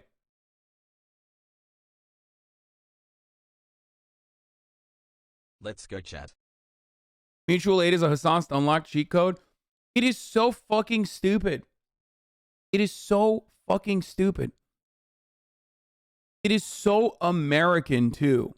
That is what makes me so angry. It is like such an incredibly American approach, which is like, dude, I don't understand. Why don't you individually solve this problem and get other individuals to individually solve this problem? It's like, why do we have a government, dog? There should be no government then. Like, It's so fucking frustrating that, like, I am talking about what the government should do. This is an incredibly powerful fucking institution, okay, that we have democratically decided is supposed to take care of us in times of need. And then motherfuckers will still be like, I am going to be a capitalist, hyper-individualistic American, but from the left. Thank you. K-Hive for Eva. Remember back in the day when I would talk about, like, the transactional nature of, like, every fucking social interaction, when you're so far left that you end up fucking turning on this, like, weird thing where it's like, yes, I'm in favor of making sure that workers get their adequate pay, which is precisely why I believe every interaction that a fucking streamer has with their community is supposed to be transactional in nature, and therefore there should be financial financial payment for that. It's like, okay, dude, yeah, that's very different than what ANCAPs believe, okay? Thank you for doing that. American when it's convenient, Turkish when it's not. Nice, Hasan. Why are people trying to fucking bait me? Stop. Take a minute off. Think about your actions.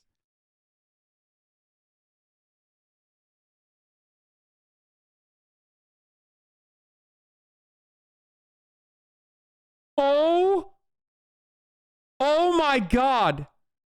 Oh my God. Oh my God. Oh my God.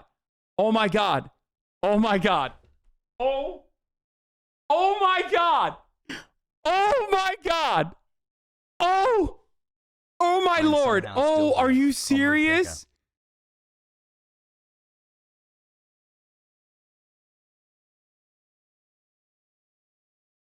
Oh my God. Oh. What?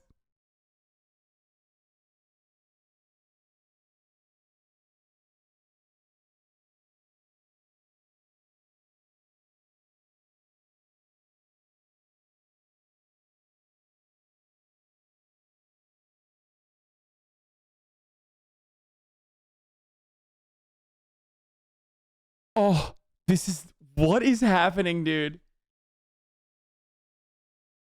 What is happening right now?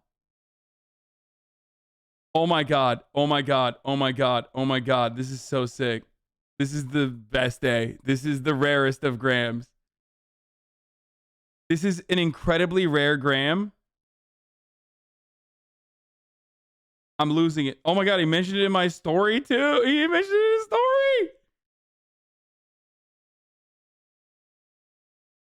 The rarest gram.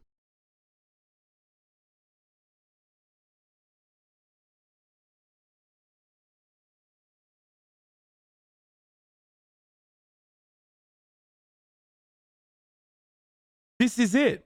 It does not get better than this. It does not get better than this. This is a happy Friday for all.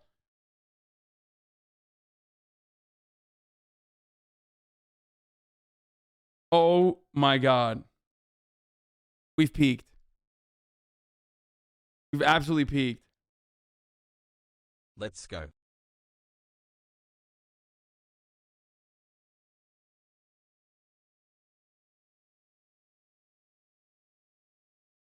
Oh, cloud farming to the extreme? What do you mean cloud farming to the extreme? At this point, it's like let's go. He posted the forbidden gram. He posted the rarest of grams. Wait, did Graham respond? He did not only respond, he posted this on his Instagram. Rarest gram on Instagram.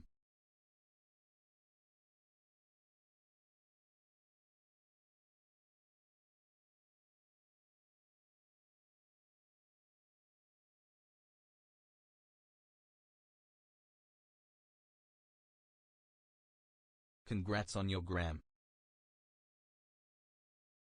This is the shiny gram. This is like the elusive shiny gram. Oh, it's over. This is done. Oh my God. Oh my Lord. This is crazy. This is so cool. It is so cool. This is so sick. Congrats on your CC notice. Yeah, exactly. Legendary Graham. Do a fit check at Chad Vice with Graham.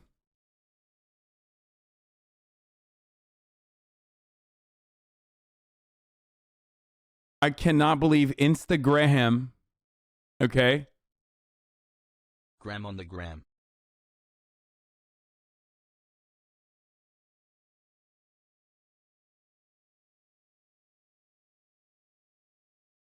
This is it. This is crazy.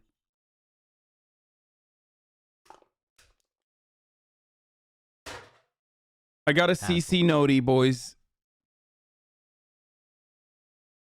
Senpai notices me. Senpai noticed me. Is crazy. I posted it on my Instagram story. For the record.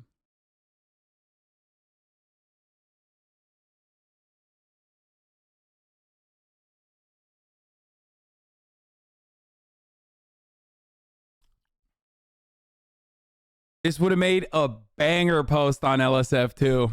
Haha. Yeah. This would have made a banger post on LSF. That would have gotten to the top of our all, whoever got to it first. And then the entire comment thread would have been flooded with just how horrible of a person I am. So get fucked, LSF and the Karma Farmers.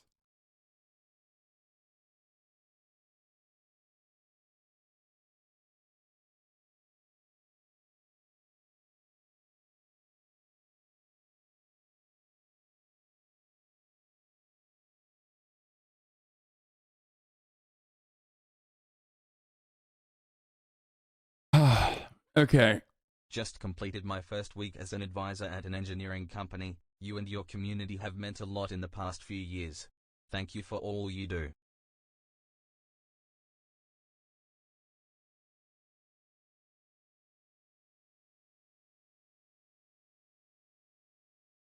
This shiny Graham is our sweet 16-month present. All right.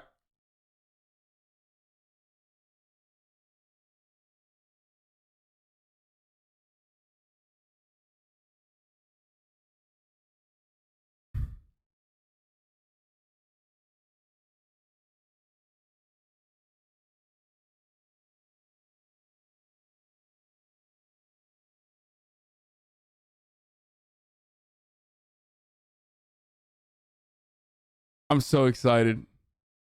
This is so exciting. Okay, we're done. We're done. All right, let's get back to the news. Okay, that's sick. That's so sick.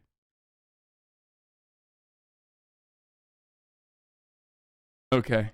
People to Google where you can get a test, and well, but come on now. I mean, really, if you want to figure out how to get across town to some restaurant you heard is great, you name the lead singer of Grateful Dead. The lead singer? I don't even know if Grateful Dead is the lead singer, but I know Bob Weir.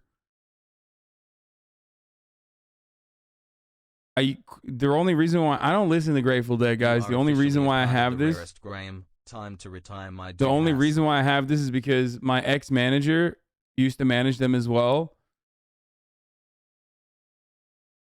Jerry Garcia. No, I don't know anything. Like, I've been to one concert. Pog. I don't know anything about Grateful Dead. I'm not like a deadhead. But I do know Bob Weir. Like, quite literally know him and know his daughter as well. And that's it. That's the only reason, because you know Bob Weir was managed by my manager back in the day as well. So that's the only reason why I have this.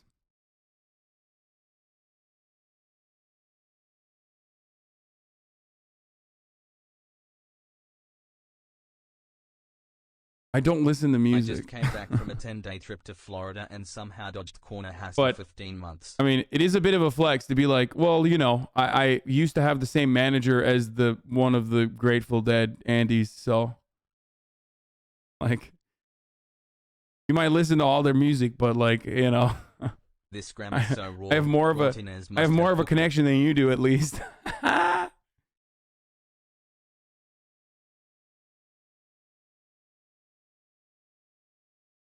So get fucked. usually do Google to figure out where it is. So that's simply about giving people, right, a mechanism by which they can locate something that they need, something that can help them. Well, we're 2 years into. You think she would expand on the military medical team on where they should be stationed, where you can get tested at a location? Yeah.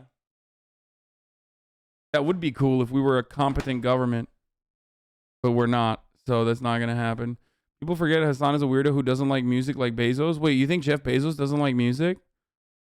I got to get back on the music tip, boys. Anyway, let's keep going. Complain about all the bare shelves at our grocery stores. Stories about a 2024 ticket without Biden or Harris. Harris mocked for that rough TV interview yesterday. POTUS stumbles through the teleprompter at the COVID event and asks for the czar's name. He didn't even know his name. POTUS admits voting rights bill will likely fail as Senator Sinema. North Korea fires fresh missiles, lashes out over... Dude, damn, they're keeping better... Hey, holding Biden accountable on Twitter, that account... Guess what? You know who's actually holding Biden accountable? Fox News. I didn't even know about half this shit, bro.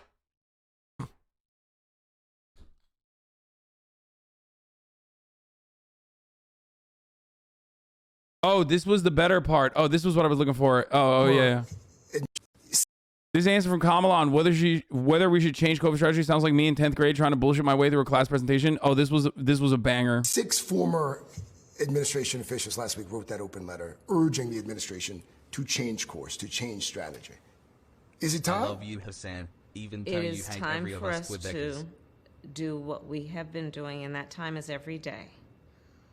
Every day it is time for us to agree. 6 former administration officials last week wrote that open letter urging the administration to change course, to change strategy. Let's run that again. Is it time? It is time for us to do what we have been doing, and that time is every day. Every day it is time for us to agree. That's a fire. That's an absolute fire statement. Okay? That's a banger. You're crazy. You're crazy if you don't recognize that that's a banger. First of all, I am fully in support of our, leaders being completely zooted out the fucking ass. Been a while since like Kamala is here. Like to be back.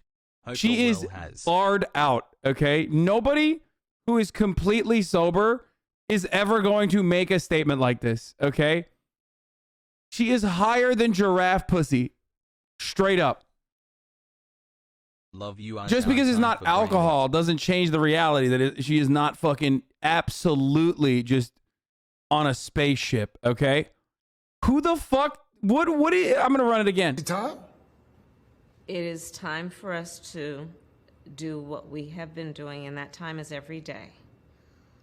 Every day it is time for us to agree. For us to do what we have been doing, and that time is every day.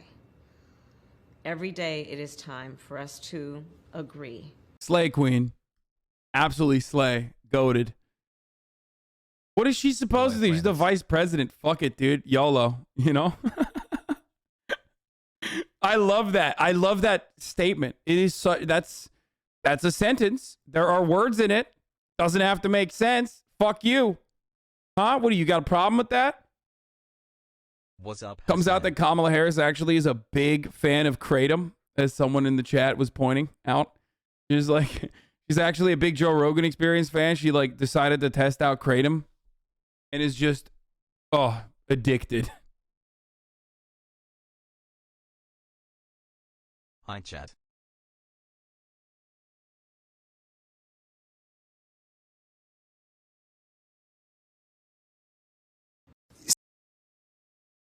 For us to do what we have been doing, and that time is every day. If it is to be said, Smile, so it is. This is fucking excellent, dude. Joe Rogan made me try Kratom and I threw up when was sick for days. Less than 3.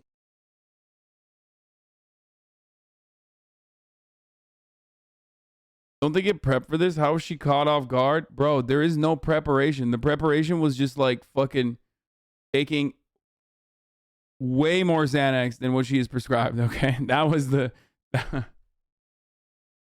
That's how she prepped for it, dude. Listen to DS Forever. It's time to be P, a real P. Anyway, Gallego doesn't rule out 24 primary against Cinema. The fact that she is blocking voting rights legislation. So I don't want to talk about Cinema. I don't even want to cover it. It's gonna fucking trigger me. Takes on the floor before he arrives even at the Hill to talk to her about it. Senator Manchin tells reporters that he hasn't talked to the president since before Christmas and that there is no renegotiation of the Build Back Better. SCOTUS knocks down the vaccine mandate for private businesses over 100 employees. National Security Advisor announced no further talks with Russia as the Russians get more aggressive, Ben. And then two more things. North Korea fires fresh missiles that are lashing out over our U.S. sanctions, the third round of those. DHS announces 104,000 migrants between March and August of 2021, and only 50,000 were checked in with ICE. Sorry for the long list, but our producers put all of that together, spent a lot of time. We wanted to read it to you and just show the people how bad this week was for the president. What's your reaction? Bro, nothing. Listen, guys, fresh missiles are the scariest, okay? You can't be having old missiles. It's like scallops. I mean, Joe Biden's presidency has fallen and it cannot get up. He has a serious problem on his hands. He came into office making two specific promises that he just could not keep. One is that you could spend your way out of a problem that did not exist, namely the economic recovery that was going to take place regardless. How likely do you think Russia will invade Europe this spring? Are you fucking insane? Yo, there's no shot this is a real person, right? Like a real human being with a real human being brain. Sub for 11 months. Like, how likely? Zero. That's 0% likely. What the fuck are you talking about, dude? 1 year Haslai just got. Why are people like this? 0% chance. Okay, less than fucking 0% chance. Who are they? What are they invading with? Like, what do they got? It's like asking me how likely is. More like poop enema. How likely is it that like fucking, I don't know, Mississippi will invade the rest of the South or something? Like,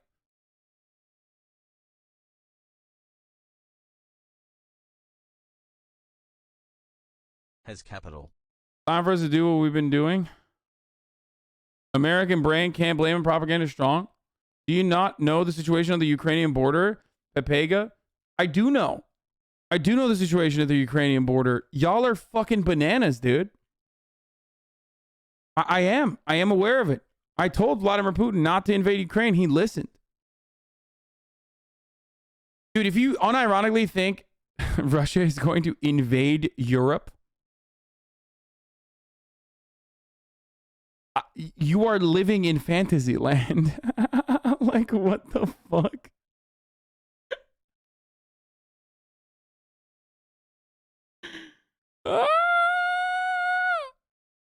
Oh, Jesus, dude.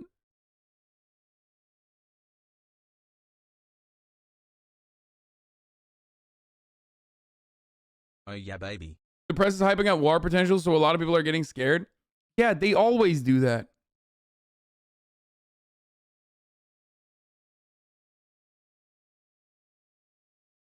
But like, even the mainstream media press, like, openly is stating that. Even mainstream media press, like, even if you listen to NPR, okay, like, there are troops at the border of Ukraine, right? And Russia is saber rattling, okay.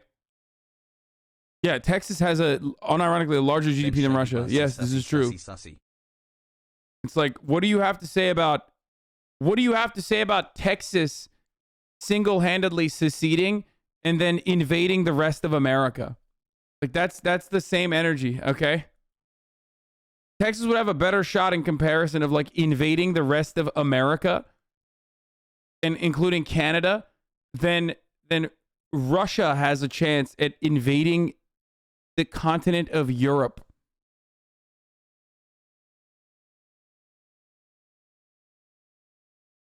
The highest likelihood is the top of the hour ad break, though. Ad break invade the next 60 seconds. Oh my God! Luckily, we did it at the same time. Yes, the invasion of the ad break is here. Obviously, listen, Vladimir Putin says we will not invade Ukraine. Just simply do not let Ukraine get into NATO. You know, an alliance formed specifically to threaten the USSR in the past and now Russia in a similar capacity. An imperialist alliance. That is what the sole purpose of NATO is. Okay, it's to enforce Western imperialist attitudes and Western imperialism. Forcibly so. Right?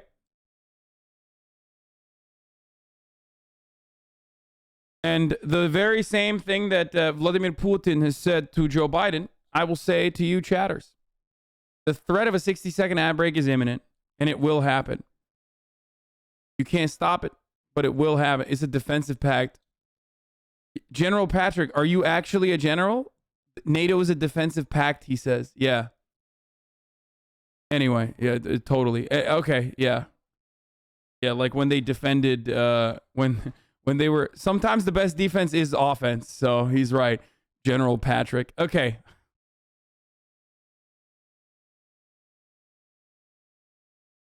Anyways, I was saying, here's a defensive pact. The 60-second ad break is coming. You can defend yourself from that 100% better than anyone else by subscribing for $5 or for free with a Twitch Prime or by getting gifted a sub. Okay? That is the greatest defensive pact against the top of the hour ad break. Thank you, Shoddy Place, for the 10 gifted subs. Thank you, Is VC, for the 5 subs. And thank you, John the Homie, for the 10 gifted subs. Here's the 1 minute ad break now. USA is pushing Russia hard right now because Blinken takes it personally that he failed to protect Ukraine from Russia and Crimea under Obama. Lil. Of how much money we spent, and he inflated the economy beyond its capacity. Now we have massive inflation. And the second promise he made is that the government would be able to, quote unquote, shut down the virus. It was a lie when he told it. He continues to maintain that lie, and he has boxed himself in. He cannot get out of this. These are all problems of his own making. He could control the border if he wanted to, but he doesn't want to control the border. He can't control the virus because no one can control the virus. U.S. police receives 1/10, $7 billion of the entire Russian military budget and military vehicles per year.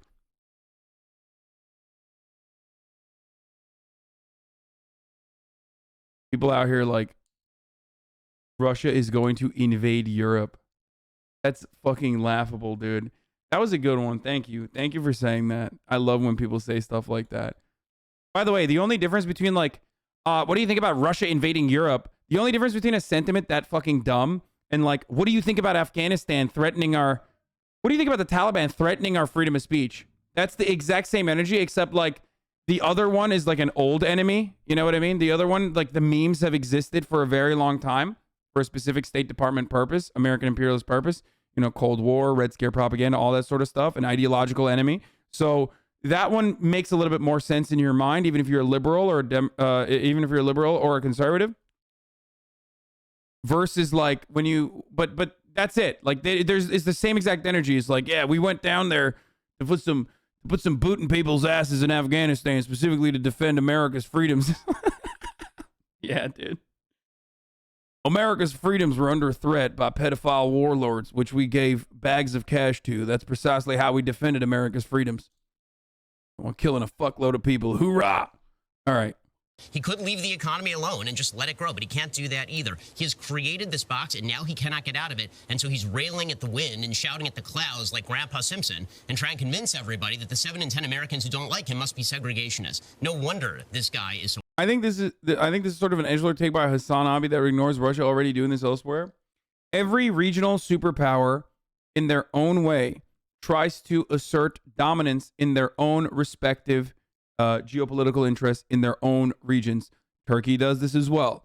Russia does this as well. They are technically a micro superpower. I know that seems oxymoronic, but it's normal fucking politics for a state to engage in such actions. Okay? Can you run the top of the hour 30 if you seconds think break that so like we can Russia is discuss doing more about something this that very is situation where completely you unheard disagree of with my or take that it's a completely great different silhouette of a shoe than that should be what worn as every a single streetwear fucking slash country does staple when against they are conservative generating their own fashion. sphere of influence in an effort to fucking build a defensive measure against imperialist superpowers coming in and doing whatever the fuck they want, you are out of your mind. Okay?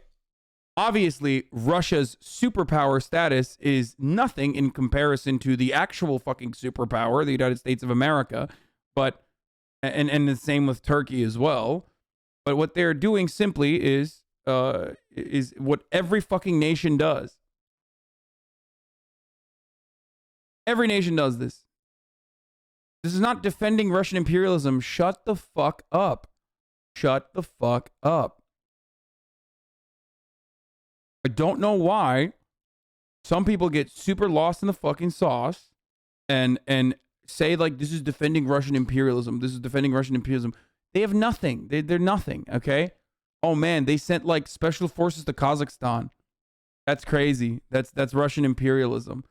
Like they're defending the fucking corrupt Belarus governance. That's Russian imperialism. We forget. Our State Department forgets about like a million different things that are profoundly more influential and powerful than what you are saying on a daily basis, okay? That's not even like on the forefront of our type of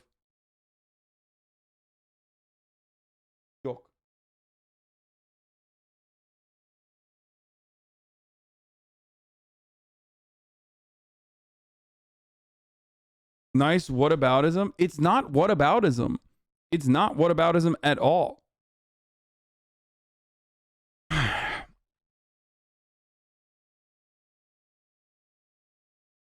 Would it be better if they didn't do that? Certainly. Okay. Would it be better if they didn't do that? Absolutely. Without a doubt. Do I care ultimately? No, because I have no control over that. You know what I technically, theoretically should have control over? What America is doing. And I have no control over that either, but at least that's something within the scope of potentially making change, okay? Shut the fuck up. Acting like you legitimately care or you understand what is going on and that you think that this is a profound threat to people's lives and livelihoods and well-being is just getting lost in the fucking sauce, hook, line, and sinker. Okay? That's it.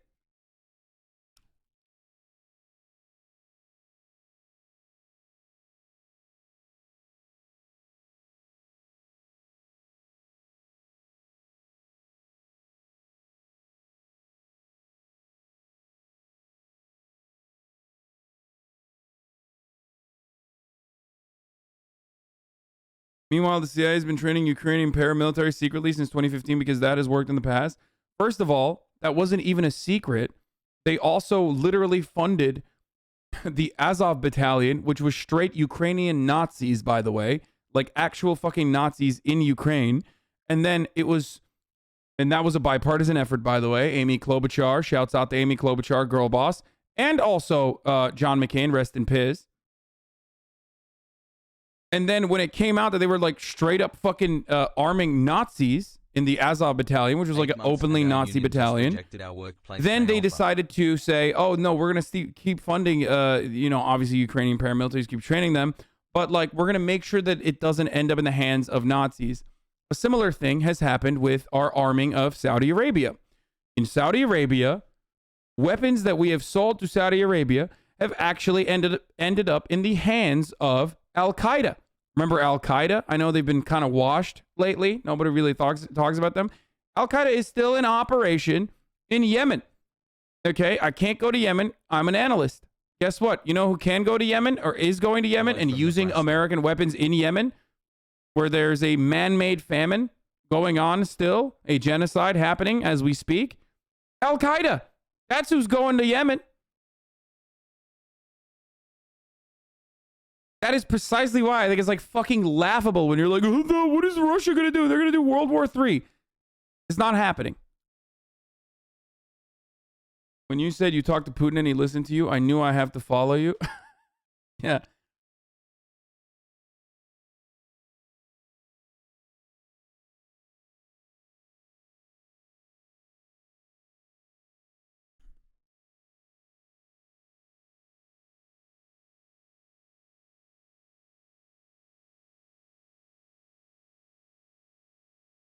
forgive me for being stupid, but it sounds like you were saying, no, they won't invade Ukraine because the U.S. is worse. No, I don't think they will invade Ukraine because they are simply fucking threatening. They might, and that's not good. They should not do that. But ultimately, I have no power over that. I have no say over that. The only thing I do have a say over is technically, theoretically, what the American government is doing. But even then, I can't have a say over that either. So instead of endlessly fucking talking about like, wow, what Russia is doing is incredibly, incredibly fucked up, especially because I know what comes after that. It's chatters quite literally assuming that Russia is going to invade Europe. Okay?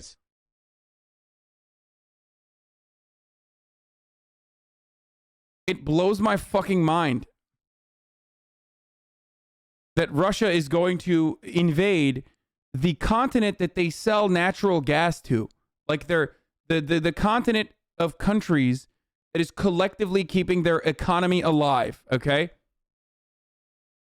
Like that they're going to invade Europe.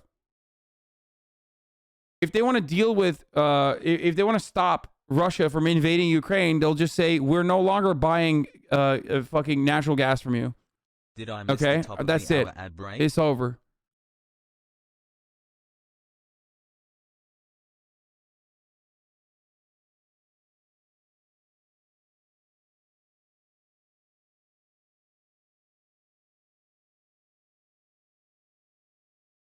Yummy Twitch Prime.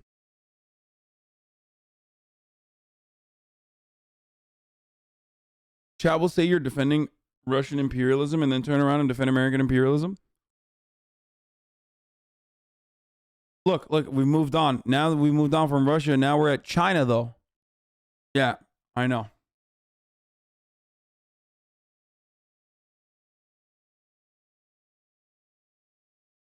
See? There's always a country that's threatening America's authority, okay? There's always a country out there. They're the big bad guys. Unironic Ben Shapiro viewer, thank you for the 5 gifted.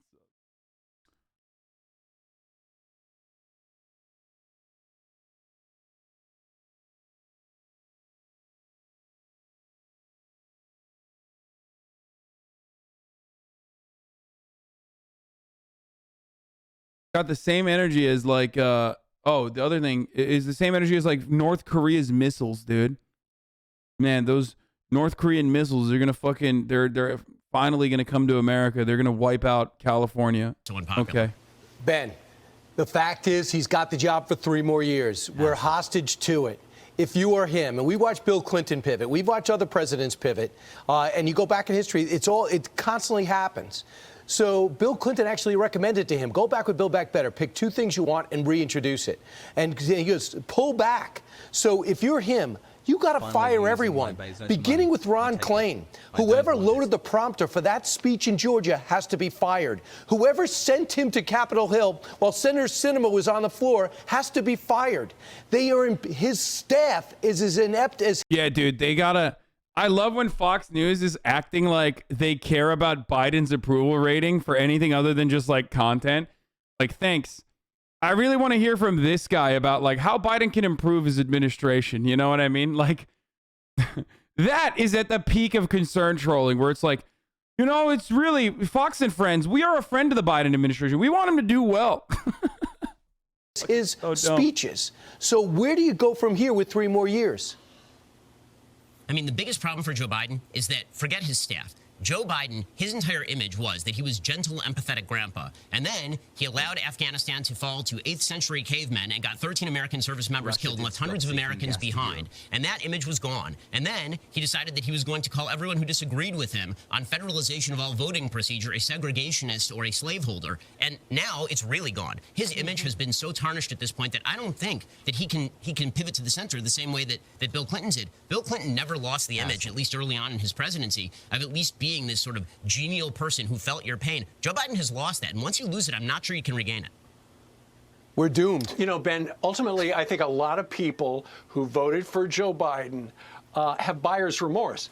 And now, fast forward to the close to the end of his first year in office, people are going, now why did we pick him again? And it was because he ran as a moderate.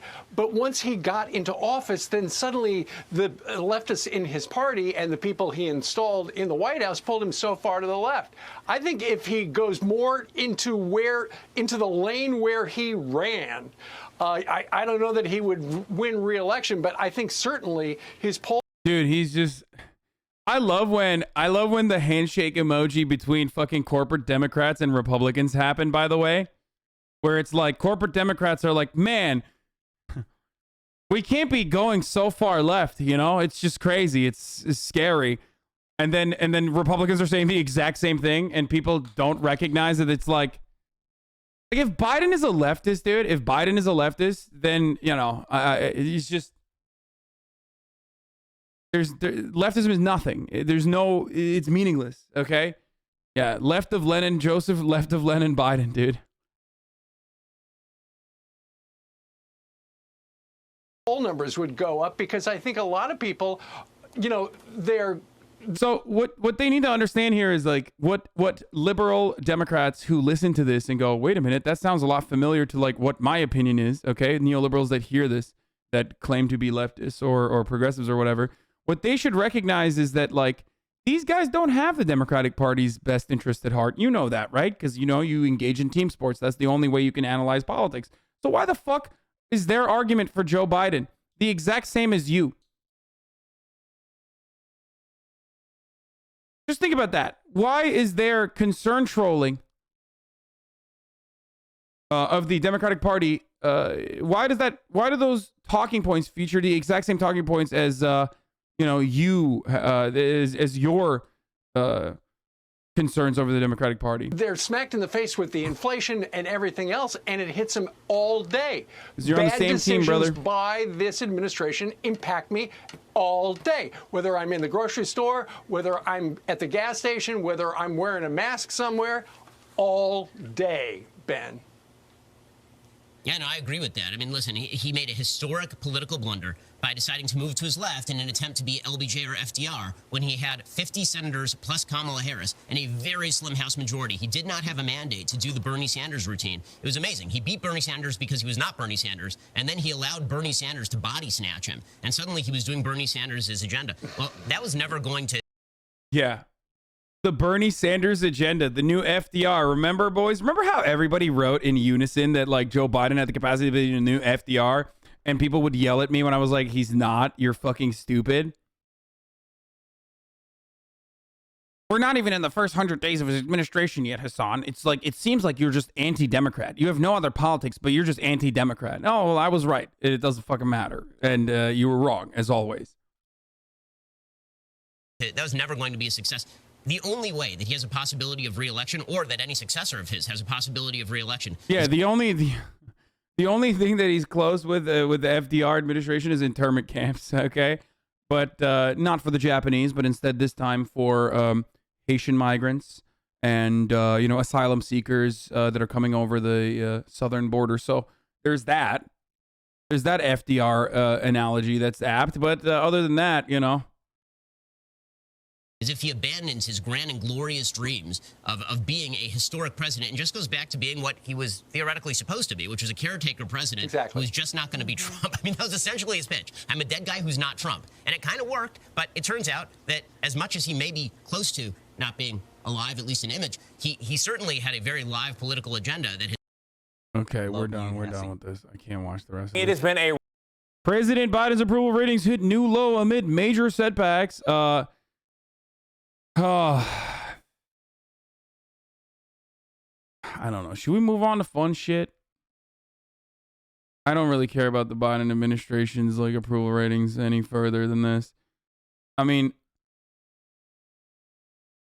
it's Friday. We can move on to fun shit. Unanswered questions about Epstein and Ghislaine. No, I don't care about that. Blind dating 6 women based on their bodies.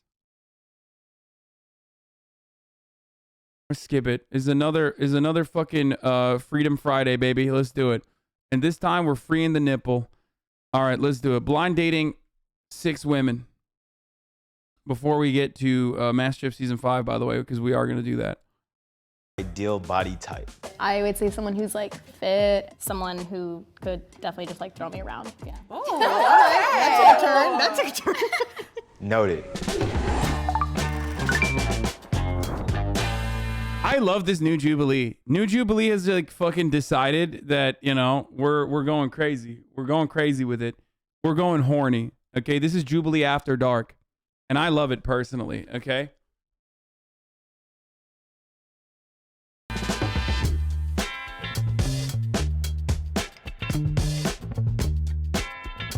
It's My name's demon time. It's Makai. horny I'm time. 23 years old. I'm from Los Angeles, California, and I do social media marketing.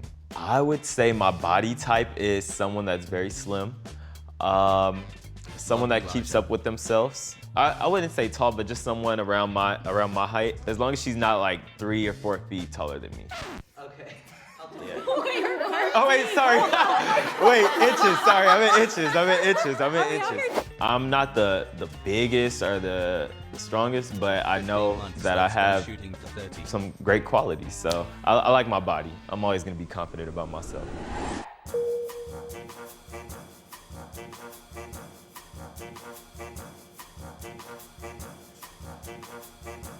Interesting toes. Very interesting toes. Wow, fat phobic and ableist. Yeah, get fucked. Yes, he is. I'm gonna say there are some people that do keep up with their toes. There's also some women who I feel like my toes look a little bit better than. Oh, the shade. Those are funny words. What is your ideal body type? So someone that's fit, not really that they have to be like really strong and very like, I guess, muscular, but more that they like have a confidence about themselves. Really the personality like really makes or breaks if I like them or not. And that they like the— This is like, you could tell a person's weight from their ankles, by the way. I'm just saying. Like, not that, I mean, he is probably ultimately going to make a decision based on that as well. Do not misunderstand me. Let's be real, because the entire purpose of this fucking game is to literally look at like, you know, the entire purpose of this specific one is to just, you know, it's shallow in nature. So do not look at a situation like this and be like, I can't believe that they are not talking about, I cannot believe that they're not talking about the personality. It's like, this is literally just that. the outdoors and being active. Because if they can't do Short fit girls can have cankles, yeah. active stuff with me, it's really hard for me to want to like connect with them. Okay. Tall, fit, but not too big because I'm kind of a small person, so not like you can kill me. There's anklets? Like they're kidnapping you. Yeah. You don't need to be a gym rat or look like Chris Evans, although he's pretty fine and Captain America's ass could like, you know, I'd be down with it. But you don't need to look like that for me to be like into you. Oh my gosh, you got a toe ring! I do prefer somebody who's taller than me. The most I'll go shorter than me is like 2 inches. I'm sorry, babe, not 2 feet, but 2 inches. I feel like Hasan would understand my eating disorder and BDD issues. Like, how do you pick up on all these little things? Because I have fucking, I grew up obese and also am still overweight and also have eating issues. I would say someone who's like fit and like takes care of themselves. Someone who could definitely just like throw me around. Bro, what is going on, bro? This is, okay, fellas, this is for us, okay? Not the 24, 23% and not the 8% non-binaries, okay? Fellas, this is just for us. Don't you sometimes get a little jealous that like ladies get so many fucking opportunities to accessorize? Maybe I'm just alone in this, but like, they have like toe rings, they have an ankle bracelet. What the fuck's going on? It's crazy. You can do that too. I mean, I don't know. I just like, okay, the toe ring and the ankle bracelet are not great examples of accessorizing, but like, I do wish that there was a, you know, because I would not wear a fucking toe ring, and nothing is stopping me from wearing a toe ring. We get ankle bracelets sometimes, but they aren't the fun ones. Yeah, exactly. Yeah, she can rock an ankle bracelet, but when I do it, I can't leave my house. You know, fucked up. Yeah. Oh, all right. That took a turn. Noted. I have dated people of like all different heights and body types. So. Bittersweet? What the fuck? So when she's kicking someone with her right foot, it's bitter, but when she's kicking someone with the left foot, it's sweet. Oh, I don't discriminate over here, baby. I mean, I noticed the tattoo bittersweet, and I gotta say, I really dig that. thank you. I appreciate now, it. are you lovely ladies into tattoos at all? Oh, hell yes. Okay, music to my ears. I have 3. Okay. I swear to God, again, only community where I switch off into like easy reacts from fucking politics and I lose people. Everybody always says like React Randall is the way to fucking win an audience, is the way to fucking grab, develop a larger audience. Only community where like I move away to like actual fucking fun variety reacts and people are like, oh, fuck this. He's not talking exclusively about politics. I'm out. Hey, you gotta catch up, baby. I got like 8. Yeah. Oh, shoot. I had 6. Quite a few of us back Well, here have maybe tattoos. on I our- only have 2. I feel On like our next date, we could go to a tattoo shop.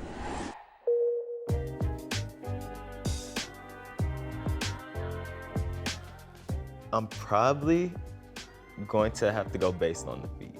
I love the answers from this Hi, one, Danielle. but I'm going to have to eliminate number 1.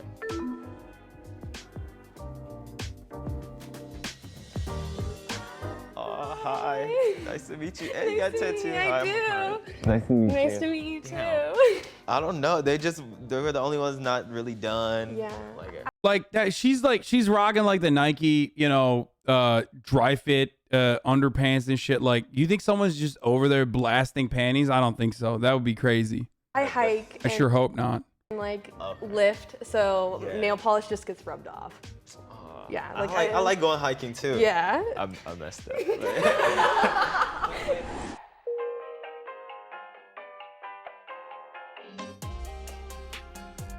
Okay. So some are a little bit revealing, and others, I see shorts. Yeah. What are you, Mormon? What the What's fuck? up with the shorts? She said revealing. My parents are going to watch this, and My parents? Yeah, this is like conservative. I love that someone's saying this is so degrading. You know the fucking male version of this came out last week, right? Like, we watched the male version of this, and there was not a single person that was like, this is so degrading. Obviously, there's a difference between women and men in the way that we analyze women, in the way that we oppress women as simply objects of sexual desire. Patriarchal constructs are very effective. I totally understand that, totally recognize that. But sometimes it's okay. You could just like fucking watch content like this without it immediately breaking your brain or whatever the fuck. Yeah, it is degrading, except, that's the reason why it's degenerate. It's degrading. And that's precisely why it's like kind of fun to watch. Conservative, I think, for me. Whoa, conservative. Okay, nice. And then number 5. Oh, there's a lot of tattoos over there. I like that. Nice tattoos. Yeah, I have like little kind of random bangers all over. I like love tats right here, by the way. That's a fire place to have a tattoo. Respect. Poke style ones. I'm a stripper, so I'm like in my underwear for a living. So this is also very conservative. Okay, dude. Okay, all right. That's cheating, okay? I feel like that's cheating. You're literally fucking juicing the stats over there. You literally, it's just casually dropping. Yeah, this is the guitar guy move, but for her, for the lady. Remember how the other guy was like, remember how the other guys, when it was the fucking dudes, they were like, one of the guys was like, yeah, my toenails are like painted because my fingernails are painted because I play the guitar and that's why they're long. Like, I play the guitar, by the way. And she's like, oh, I'm a stripper. Okay. Alting. Okay. Yeah. A stripper. What's your favorite thing about stripping? And for the record, people that say like, oh, it could go either way because it's like, maybe he hates that or whatever. This is fucking Jubilee, okay? They probably have a check mark they have a checklist of things that they have to agree to politically before they sign up for this. I doubt that there's going to be an anti-sex work content creator outside of like the, incels and sex workers. Do they agree on things about the humanity of the sex workers themselves? Other than shit like that, they're not going to do this. Yes, they usually have like very progressive pro-sex work people. The money. The money? Besides the money. I went a little bit more conservative. This is not the norm. I just, I think there's something to leaving a little something to the imagination. Right. Now, there was someone earlier who mentioned being thrown around. Hi. Now, I have a personalized question for you. Oh no. What's your biggest turn on? Probably. Oh no, I can't say that. I would just say like someone who cares about pleasing the other person more than themselves. Okay. How comfortable are you in your own body? I think when I was growing up, I wasn't. But then as I got older, honestly, I think that I kind of had a glow up. But yeah, I'm pretty confident, as you can kind of tell. Shout out to that. Yeah, I'm pretty confident and comfortable in my body, but I think just, dude, I mean, you'd be bricked up in that situation. Most of you would be. Not me, of course. I'm built differently, dude. I have full command over my penis. But like that is so embarrassing to be put in that situation where you're just like sitting there. That's, you know. it was a process. Like, I don't think it naturally came to me. I've always kind of been like the bigger, taller girl, and also being like biracial and growing up with like a white mom. It took me a lot of time to kind of be comfortable in my skin. Back in school, I used to be made fun of for being like real skinny. I'm trying to learn how to love my body throughout all stages and be comfortable in it no matter what it looks it's like. called a I'm porn like addiction? all What? the time. So yeah. Nice. We all have our insecurities, and I definitely have some, but I go to the gym a couple times a week, and I've been weight training for almost like the past year, and I feel like that's helped with my confidence and feeling comfortable with my body a lot. There's a lot of pressure in the industry to get plastic surgery and stuff like that, and I'm very pro plastic surgery, but it is something that, you know, just being around a lot of people who have it, you think like, maybe, do I need it? Should I get it? But I'd say for the most part, I am pretty confident in my body. I like that. We love a confident queen. Right. How confident are you in your body? Yeah. I'm definitely confident in my body. Yeah, I can tell. Yeah, you sound it. Yeah. They love that. How many am I eliminating this round? 2. Oh my God. Okay. I think he's going to eliminate these two. He's going to eliminate 2 and 3. Let's see. Gosh. Or 2 and 5, but 2 and 3, I To think. eliminate number 3. Okay. Hi, babes. Oh, shoot. Thank you. Oh, Wow. hi. So funny. Nice to meet you. It's nice to meet you too. Oh, I like your tattoos. Thank you. Damn. We'll link up. It's cool. See ya. Take care. Damn, this is hard as hell. Like, I don't want to eliminate anybody. L. Number 2. Called it! Let's go! Pre-watch, baby! Pre-watch! Dude. Woo!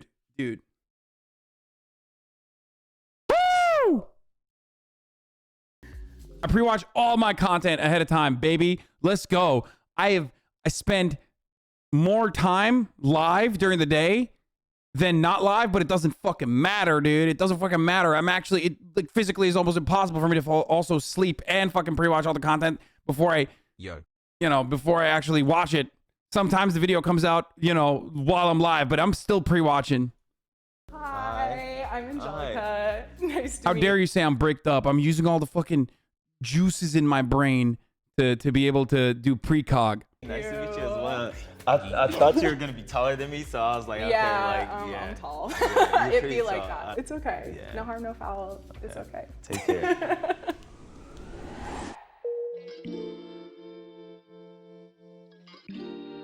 Okay, so let's see.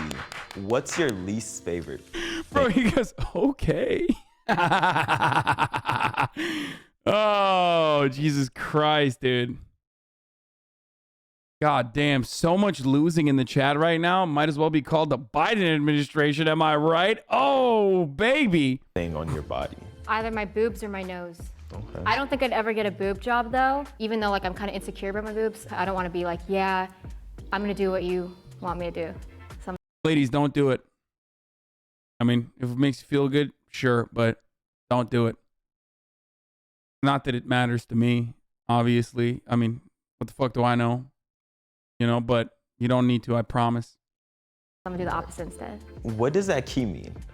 It's the key to my heart. Ooh, I like that. You want it? I might have to take that right now. I'm confident and I'm happy with the body type I have, but at the same time, if I'm feeling insecure or if Bro, he's picking middle. I'm Let's be real. experiencing Come on. like body dysmorphia, or anything like that. It's almost a situation where it's not accepted for me to have those insecurities or voice them because somebody might be a different type of body type that's more targeted in a bad way with society. So I will say, like, being a curvier girl, I do have, like, obviously, like, more belly and more leg than... Remember when I told you guys that, like, ladies always have this jewelry? Outside the Jin Sui for getting me that. I don't even know where it is. I should be rocking that more frequently. Every time I've been out, what's the Vivienne Westwood, yeah. Every time when I used to wear pearls and the Vivienne Westwood necklace, girls always commented on it. They always have one. Every girl has a Vivienne Westwood necklace.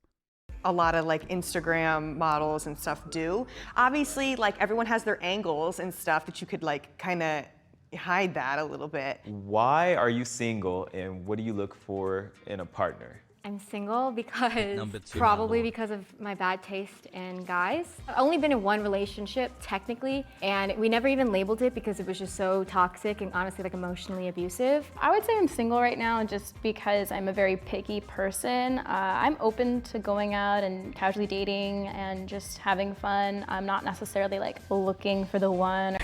Being picky, but then coming on a Jubilee fucking YouTube video where you're literally standing behind a curtain as the other dude picks you is a wild one. I mean, I guess like at that point she's just like, I gave up being picky. You know what I mean?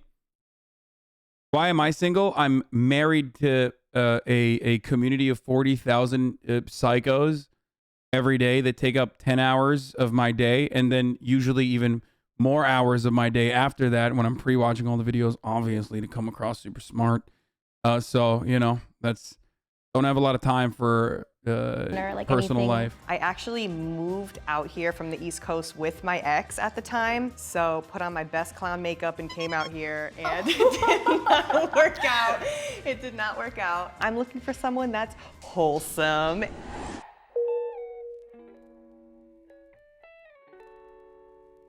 He's picking middle. Okay. He's going middle. He's going middle. So the person I'm going to have to eliminate, unfortunately, is number 3.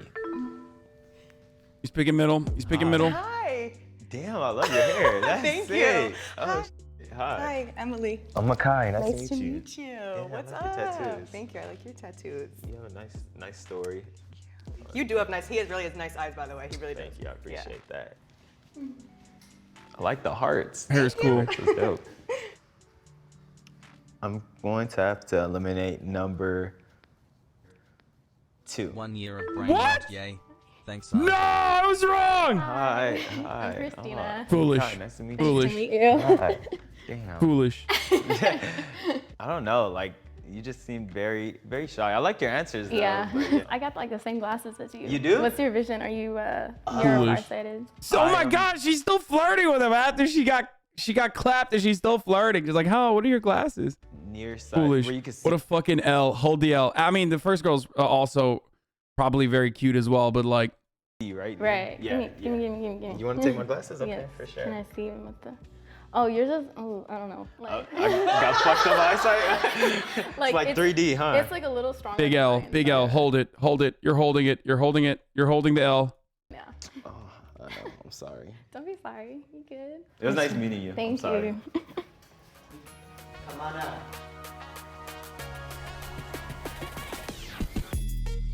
Never mind. Big dub. Hello, I'm Makai. That's right. Yeah, of course. I've been hugging everyone. Hello.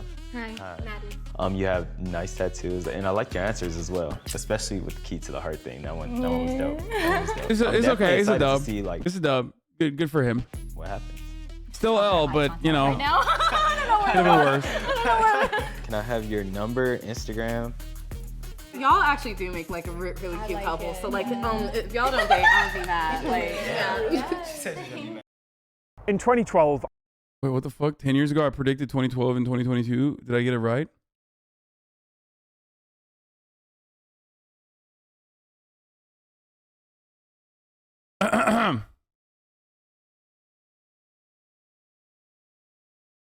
Someone said, as soon as he seen the panties, that's all she wrote. I mean, yeah, that was a big advantage, I think. Like, if you're rocking actually, like, you know, like, if you're rocking panties when everybody else is like bringing a fucking, you know, is bringing a gun to a knife fight, you know?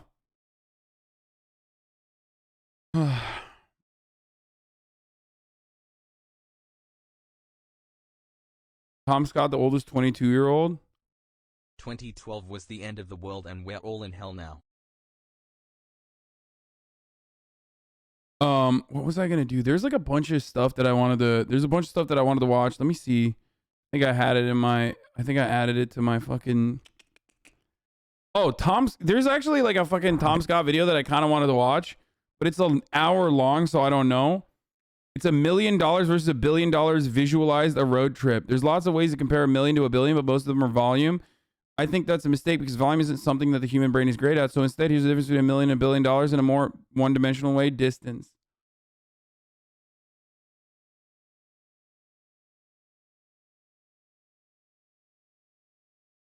Mostly filler. This is a United States $1 bill. It's just over 1/10 of a millimeter thick. So what if you had 1 million of them? $1 million US stacked up into the sky. I think the greatest explanation for the difference between $1 million and $1 billion is Recful. Shouts out to Recful's explanation for it. It's one of the best explanations I've ever seen on it. It's great. And it also incorporates like how easy it is to just like fucking throw away millions when you have $1 billion. How tall would that stack be? Well, I mean, first of all, it would fall over. So let's say instead that you put that stack on its side, one after the other, lined up, not edge to edge, but just stacked up. How long would that stack be? Well, it'd be about the length of a US football field or a UK football pitch. So that's the distance. Well, I'm not going to react to all of it. I'm just going to look at like the beginning, and then I'm going to look at like how far he goes. And as we go, have a think about just how much money that is. We passed $10,000 within my first couple of steps back there. Dog, he's gonna walk for an hour. Okay, we already know how long this video is. We're not gonna watch the whole thing. More money than the average annual wage in a lot of the world. Now there's a money clock on screen tied to the GPS in this camera, so the numbers should be about right as we go. A lot of folks have created visualizations of the difference between 1 million and 1 billion. Humphrey Yang on TikTok did a great one with grains of rice, and Ren at Corridor Digital did this spectacular visual effects demonstration. But where I think those visualizations fall down is that they rely on volume, they rely on three-dimensional stuff, and that's just not something... Tom Scott has XG hairline. XG's hairline isn't that advanced, dude. Human brain is particularly good at. It's just not intuitive that if you multiply the height, width, and depth of a cube by 10, then the volume increases by 1,000. Yes, mathematically obvious if you know the formula, but intuitively, it's just not that easy to actually understand. If you really want to understand the difference between 1 million... Bro, he got to his car and it's already $1 million. And then he's going to drive for an hour to get to 1 billion. Okay, let's see. 1 million versus 1 million seconds versus 1 billion seconds is my favorite. Someone needs to stop him. He's going to drive on the wrong side. Tagging him. Literally the best commentary on MasterChef. It's been so fun to watch. Can't wait for the season 6 recap. Oh, this was the person who DM'd me. I think the best metrics, 1 million seconds is 11.5 days, whereas 1 billion seconds is 31.7 years. Humans understand time well. I mean, we can just go back to the TikTok financial advice too. Okay, wait, hold on. Numbers quickly get very large when you start adding zeros to the end of them. I want to see this video that he promoted. The problem is that our brains aren't naturally wired to comprehend that kind of scale. And at a certain point, they become these weird, intangible concepts rather than something you can actually count. Take, for instance, 1 billion. It's a very, very large number, but so is 1 million. I mean, they sound kind of similar, so don't they kind of feel similar? But imagine this. 1 million seconds adds up to about a week and a half. Now I want you to take a guess at how long 1 billion seconds might be. How's it going, Ren? How long is 1 billion seconds? 31.7 years. 6 months. 63 days. You can't think about it. 5 years. 2 fortnights. 3 fortnights. 4 fortnights. Yeah. 1 billion seconds is 31.7 years. Poggers! I just read it in the comment section, or not read it in the comment section, in my Which chat. does make sense when you think about it, because obviously a billion is 1,000 times larger than a million. So let's begin by talking about some money. Oh man, hey, look what I've got here. Have you ever seen $1 million in cash? Not personally. Oh, don't worry about that. How can you possibly fit so much money in a Hogwarts stack? This is $150,000. I only got 140,000.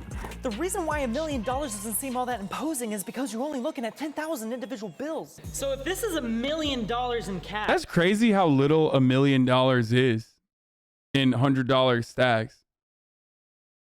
Like, I thought it would be more. Like, I thought it'd be bigger, right? Wouldn't you feel like it'd be bigger? HasanAbi. Your Richest showing. Why is it that every time I say anything about money, everyone's always gonna be like, you're out of touch? No, like I actually thought that like $1 million would be larger. Like I thought it'd be like 3 times the size at least. You know what I mean? And I think it's because of monies. I think it's because of movies. Where in movies they make like $1 million seem like a lot larger. I would have thought that that's like 100K in a bag like that. can you imagine what $1 billion in cash looks like? How big do you think that pile If your rich was showing, you would think it's smaller. Yeah, don't worry about it. Chat loves saying that dumb shit. would be? That's a lot of money. That would probably fill up this whole studio. So you might be surprised to learn that $1 billion isn't going to take up all of that much space. Remember that show Breaking Bad? You're goddamn right. Well, they had like $80 million worth of cash hidden in a storage locker at one point during the show, and Bill Burr needed a nap. We are here to do a job, not channel Scrooge McDuck. But this is $80 million composed of mostly 20s and 50s. So for comparison, here's $100 million composed of just 100s. This 3-foot-tall stack here could fund an entire Hollywood blockbuster. Although throw in a second one if you want to do marketing. So 10 of these would equal $1 billion. And I think most people will find it pretty easy to fit that cash somewhere. But that's only because these $100 bills have a very high density of value, and we have yet to see the true magnitude of the number 1 billion. Pretend with me for a moment and let's imagine that you were Bill Gates and you wanted to withdraw all of your net worth and put it in a giant stack of $100 bills in your backyard. Bill On your Gates. tennis court, for instance. Of course you have a tennis court in your backyard. You're Bill Gates, you probably have 30. Well, it would fill the entire inbound area of the court 19 feet high. This is $100 billion. Now, a single individual banknote weighs 1 gram, so 1 billion grams is how much this entire stack weighs. That is the weight of 170 fully grown African elephants or 10 blue whales. That seems like it can't possibly be true, but there it is. That's the math. I checked it like 8 times. So as it turns out, getting fake money like this in large quantities is a bit of a process. So huge thanks to propmoviemoney.com for making that process really easy. All right, now if we expand into outer space, we can actually start talking about distances in the billions of miles. But to put that into context, Saturn isn't even 1 billion miles away from us, and it takes us years to get that far away. But if we Bro, that is fucking bananas when you think about it. Holy shit. It's like Jeff Bezos, Elon Musk, they have like 100 of that. If we had an Epstein drive, we could do that same trip in weeks. But unfortunately, the Epstein drive doesn't exist. But it does exist in this awesome series that I've been listening to on Audible called The Expanse. Skipping the ad break, skipping the ad break, First one's called Leviathan. skipping the ad break. Back and talk about 1 billion. So how do you imagine 1 billion then? Well, take a look at this GoPro Hero session, and now imagine 10 of them side by side. Well, that's easy enough. Now expand that into a 10 by 10 square, and then stack it 10 deep. That right there is 1,000 GoPros. Now let's try that again, but this time using this entire group of GoPros. All right, now this stack is actually starting to get pretty big at 12.5 feet tall, but we still gotta do this one more time because we're only at 1 million. 1 billion GoPros stacked next to each other would form a massive cube 125 feet wide. This is mind-blowing to consider because last year GoPro announced that they had sold their 30 millionth GoPro ever, which is a far cry from the 1 billion you can see here on screen. So what's actually happening here is that we're simply increasing the scale by a factor of 1,000. So 1,000 times wider, longer, and taller. And thanks to the square cube law, this results in 1 billion times the volume volume, or 1 billion times the number of GoPros. A The giant Kabe. $2 bill would cover multiple football fields. However, it would only be 4.3 inches tall, because proportionally it'd be just as thin as a regular dollar bill. I can represent 1 billion objects by simply scaling it up 1,000 times, which is great because my computer can't actually render 1 billion things. It would explode again. So instead, let's look at the representation of 1 billion. 1 billion Red Bulls would fill a can the size of a skyscraper 443 feet tall. A giant Red Bull can sitting in LA is like the most LA thing I've ever seen. 1 billion classic 12-inch pizzas? Well, the diameter of that would be about the size of the Eiffel Tower. Bon appetit. There are about 1 billion passenger vehicles on the road today, and if you were to cram all of them together into one massive car, it would be almost 3 miles long. Just try considering how much metal there is in that car. Oh my Okay, I get it. 1 billion is big. All right, what is this? Kurtis Connor lived like a billionaire for a week. Is he reacting to like an actual billionaire, or what is he doing here? The craziest comparison I've heard, if you make $200,000 a year, it would take you 5,000 years to make $1 billion.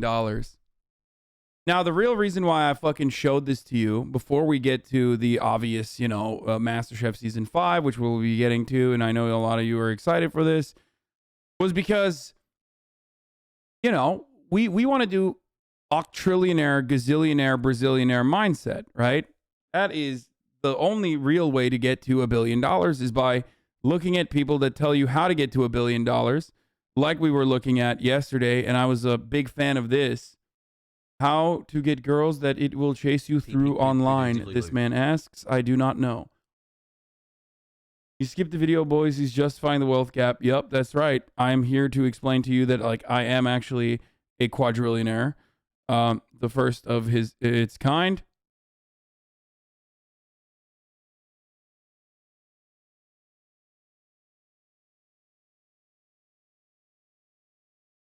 These dudes say become rich by getting money. Yeah, I know. This is the best way to fucking... Let's see what this guy's doing. This year on my dropshipping business. Time to get my Lambo. Congrats. By the way, is that gross or net revenue? Revenue's revenue. That's $200,000 of sales we did this year. It sounds like you're talking about the gross revenue, but you probably had costs. You had to buy the item. You had to market the item. You probably had to set up an e-commerce site. What is it when you take out all of those costs? Oh, so my net revenue is only 75,000. Hey, that's still better than zero, but I'd hold off on that Lambo. Looks like I did $200,000 this year on my dropshipping business. Sick. I like that he's like describing the difference between gross and net revenue. 500,000 in 90 seconds, and then I couldn't even buy one of my own copies of of that first NFT. Remember, Logan Paul fucking sold a Pokemon card on an NFT and made $6 million off of it, off of a holographic Charizard. Yeah. Like, you know what I'm saying? Like, you got to think, just this space is totally different, and it's full with people that just like to buy shit. It's not about, is this music the best music, or is this the greatest piece of art? It's just like, nah, I want to. Whenever I see artists getting into the fucking NFT schemes and shit, I hope in my heart of hearts that they're doing it just to fucking, you know, milk these rich losers, okay? These rich nerds who have a fuckload of money, because it hurts my soul to know that they are also crypto bros, like unironic crypto Piece bros. of this history made 500,000 in 90 seconds. Troy Baker has an NFT. Oh, great.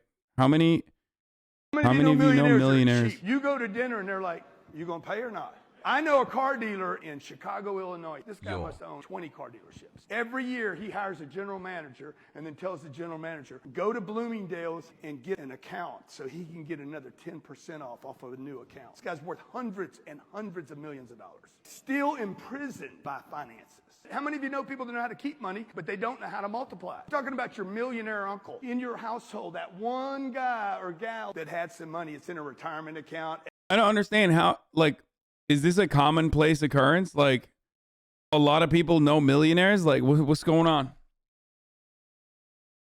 Like, it just, like, it's such a weird way to start off a conversation, because you're, like, eliminating 90% of the people that, like, want to actually become octrillionaires. Like, by basically, you know, gatekeeping your own advocacy. Like, how many of you know your millionaire uncle, you know, famous? Equity in their home, all their stuff's paid for, and they're cheap as shit. How many of you know millionaires that are cheap? You go to dinner and they're like, What is this? I'm not Warren Buffett's biggest fan, frankly, but you know, he sits there and he reads all these annual reports, which are super boring. Does anybody want that job? I think most people do not. I don't want that job. But like, he's not like engaged in like insane conspicuous consumption. So you have to say like, okay, sure, he's got a high net worth, but he's doing a useful job for the economy, you know, and he's very skilled at it, and should probably keep doing it. You know, I'm not.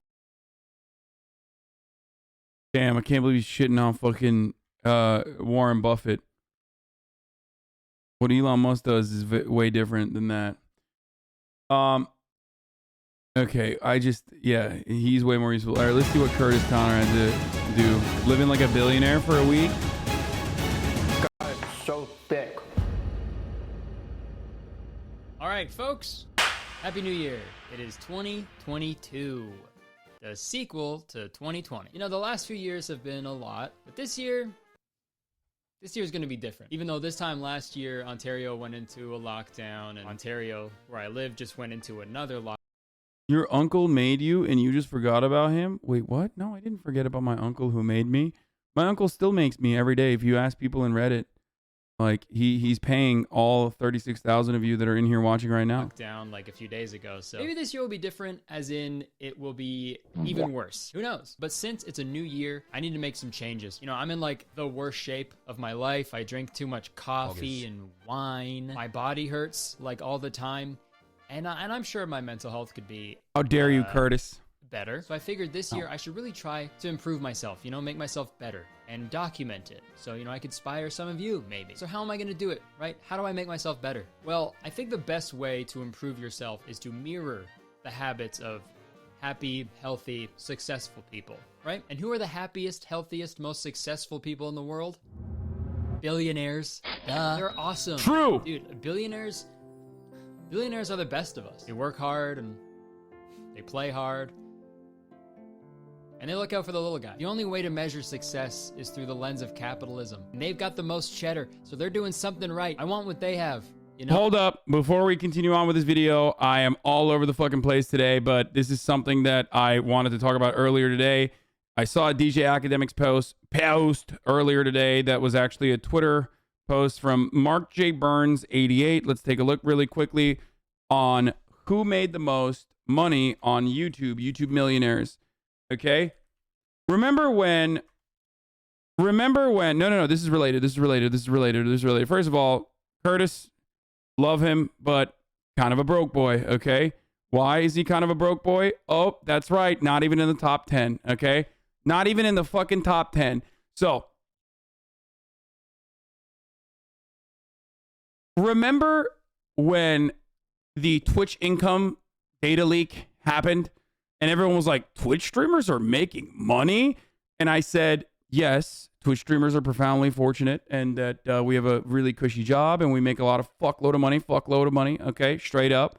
But that it is nothing in comparison to YouTube. Well, here is YouTube.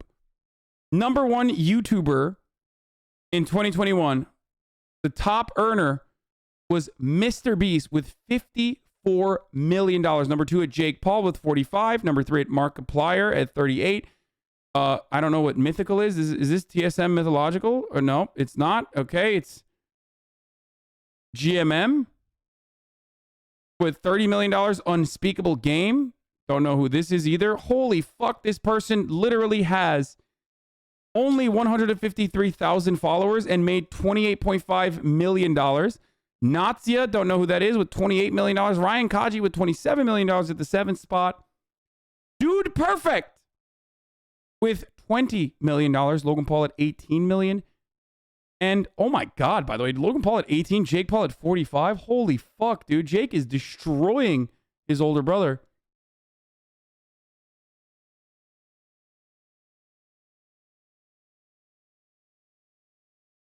And Preston at 16 million. Jesus is king? What the fuck? Wait, what?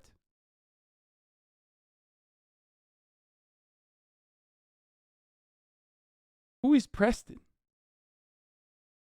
Is it a Minecraft YouTuber?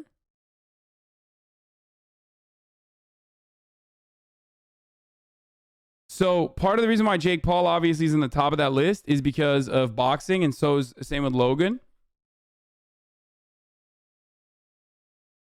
Remember, this Mr. Beast gives a lot of his money away and back to people and helps a lot of people. I know that. I'm just Kanye YouTube, Jesus is king. Very old Minecraft YouTubers. Some are married to the cloth. HasanAbi's married to the net.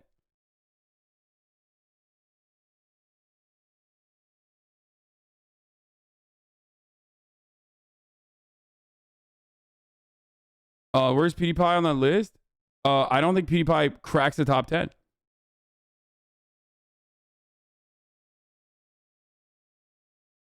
Six and seven are kids. That's why they don't have an ad. Funny how when the Twitch numbers came out, it was a leak, but when YouTube top earners, they're just straight up Forbes list.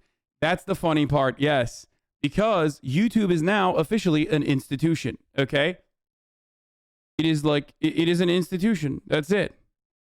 Where YouTubers are media properties, whereas Twitch streamers are still people because of the platform's nature and how young it is in comparison to YouTube.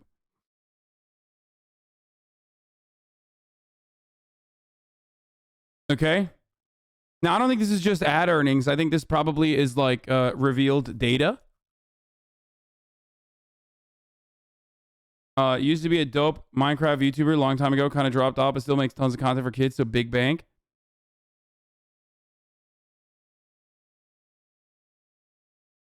XQC makes as much as Preston. Yes, but XQC is number one. And the difference between XQC and like the number 3 and number 4 is gigantic, right? So the number one content creator on Twitch, which is a platform where monetization is so much better than YouTube, straight up. The number one singular content creator, not a team or anything like that. The number one singular content creator makes as much money as the number 10 does. But the difference between number 10 and number 11 is probably not as big as a drop off between the difference between XQC and whoever number 3 is technically. Subs are the smallest income for most streamers. That leak didn't really show anything.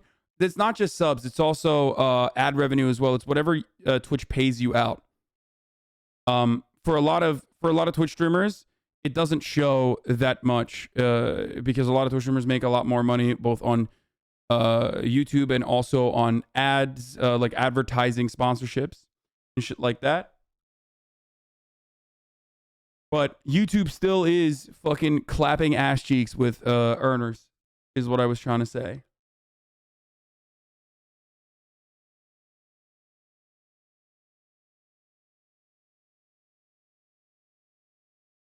That list is rigged. If you go after stats, PewDiePie has way more views consistently than the other ones. Dog, view count doesn't mean anything. I don't know how you have failed to recognize that.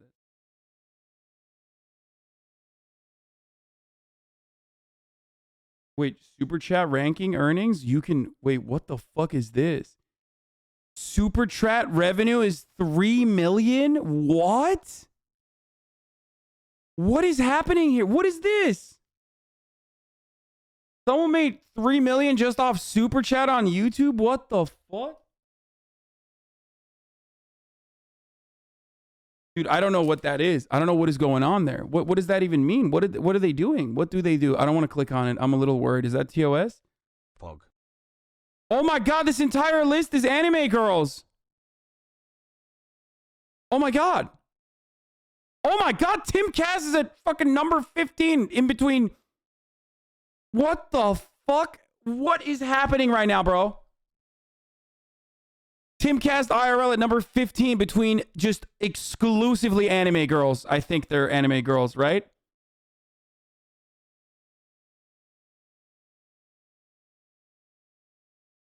And then more anime girls and boys. They're anime idol VTubers, bro. They run that market in Japan.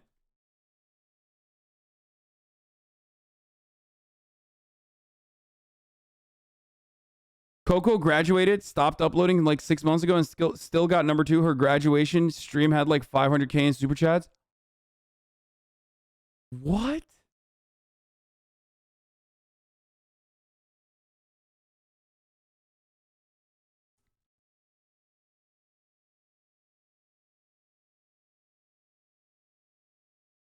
I bet all of Tim's revenue came from the Joe Rogan Alex Jones stream. So what is the... They are guys with Finally voice got your changers, shares. It's Pepela. fucking sick So what is hustle. like the thing? Is it just... I remember seeing some dude be like... Some like shark anime girl do like a face reveal. And then there was like some tweet that popped off because everyone was like dunking on him in the quote retweets. Because he was like, I'm so disappointed. And I didn't understand why. It was like... I think the guy was like disappointed that it was like an actual girl or something.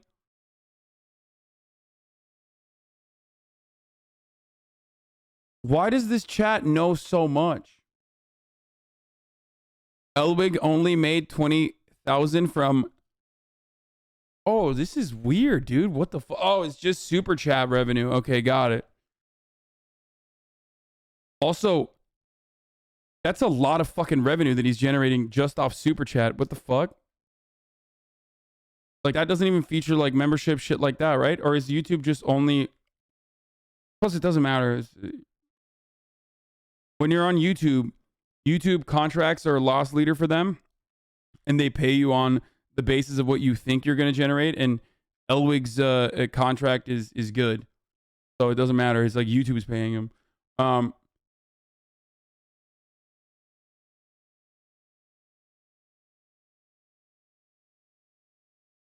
It's just like bits, right? YouTube has joined in super chat, which is the same as subs and bits.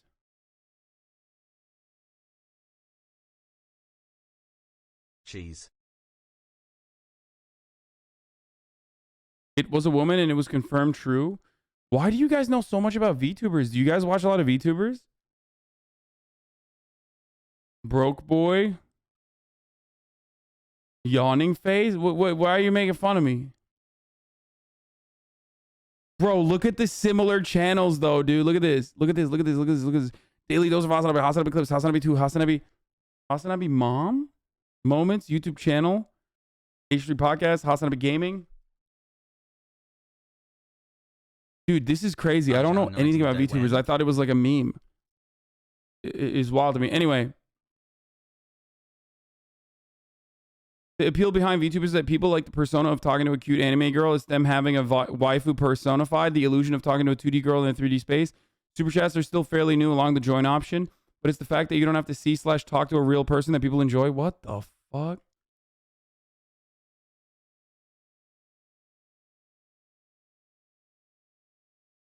What the fuck?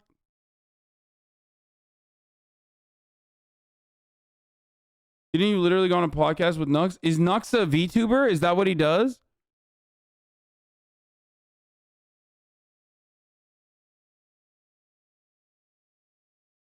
Nux is a VTuber, you dummy? Okay, that makes sense. Okay, so it's just like a person. Wait, I thought it was just like... I thought it was just when you have like a... But that's like what fucking, you know... Yeah. All of the essay Andes do as well, where they like post a photo of themselves instead of like their actual person, right? To hide their identity.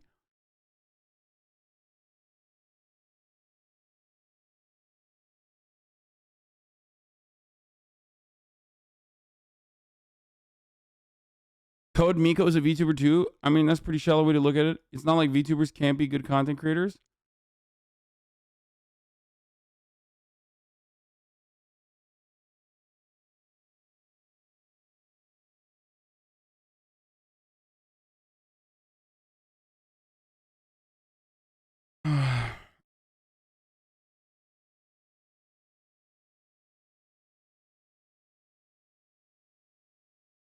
Watch an actual VTuber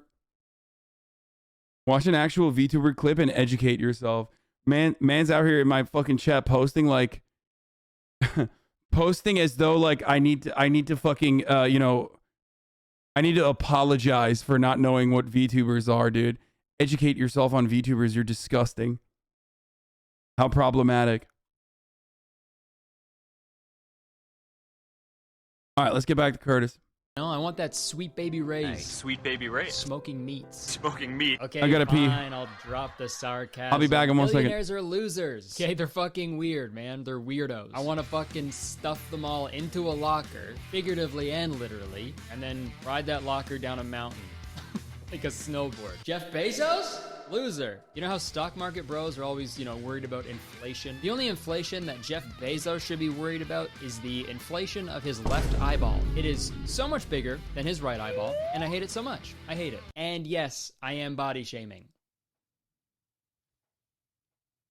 What? You gonna stand up for Jeff Bezos? His net worth is over $200 billion.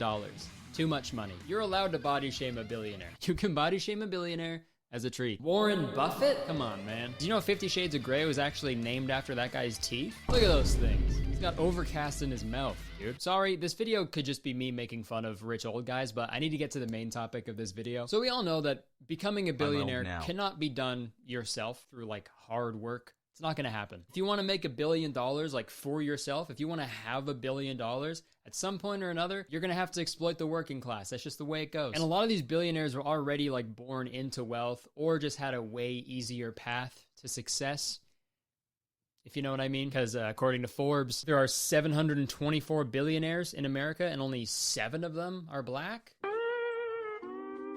Kind of an interesting statistic. Seems like the playing field isn't very even. I don't know. Seriously, dude, scrolling down the list of the top 25 richest Americans feels like I'm looking at the fucking bingo hall of fame. They're all old white people. And the annoying thing, billionaires can't just have their money and shut up. There's all these billionaires who say if you adopt the right habits and work as hard as they did, then you as well can become a billionaire. That's the lie that they peddle to keep the system working in their favor. Oh, you want to be a billionaire like me? Okay, no problem. Just keep working. Keep working, okay? And even though you're making the product that we're selling, you're gonna make pennies. You're gonna make pennies on the dollar, and I'm gonna make billions on the dollar. But keep working. So to disprove their theory, I am going to put it to the test this week. I found a video called the $1 billion morning routine, and I'm gonna— 7.3 million views. That's crazy that there are now 7.3 million billionaires on the planet, because every single person that watched that video is now a billionaire. Fun fact, everybody. That's right, 0 dislikes, so clearly it worked, okay? I'm gonna do this routine every day for a week, just to see if I feel— I need to watch the routine raw instead of Kurtis's take on it, even though he's wonderful and very funny and brilliant and insightful. And we gotta have Kurtis on the broadcast, but I have to watch this video on my own. I have to see what this is. The $1 billion morning routine. He's not going to do a take. He said he's going to try it. Let me just look at it. Oh, since then, 7.4 million views. That's cool. We've all heard that if you could win the morning, you could win the day. One of the ways to doing that is to create regular rituals and routines so you don't have to think about what you need to do. And if you could set up routines and habits, especially early in the day, you could benefit from this science momentum and create positive momentum. Dude, I love benefiting from the science momentum. As opposed to being reactive, like how a lot of people do. They pick up their phone the first thing and they start reacting and driving distraction and reaction, as opposed to proactively spending time with self-care and self-love and having a vision and a direction for your day. So let's get into it. Now, as I jump into this... So this guy's obviously a billionaire, right? Because and he's just describing his daily routine as a billionaire, I suspect, because if you have the secrets to unlocking billions of dollars, I suspect you wouldn't just be a YouTuber making, using fucking B-roll with inspirational copyright-free music in the background, voice recording yourself. You would probably follow your own advice and make $1 billion, I think.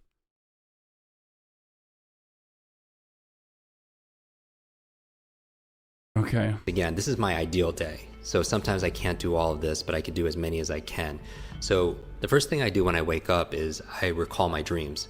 when you're dreaming is that you're actually processing and integrating and working on solutions, your subconscious mind, to the things that you're focusing on during the daytime. But most people forget their dreams. After that, I get out of bed and I make the bed. Okay, and now this is something that is obvious that most of you do, but if you don't do it, most of you should do this. Every billionaire makes their bed, straight up. Like, everybody knows this. Elon Musk wakes up in the morning, first thing he does is makes his own bed. I am willing to bet.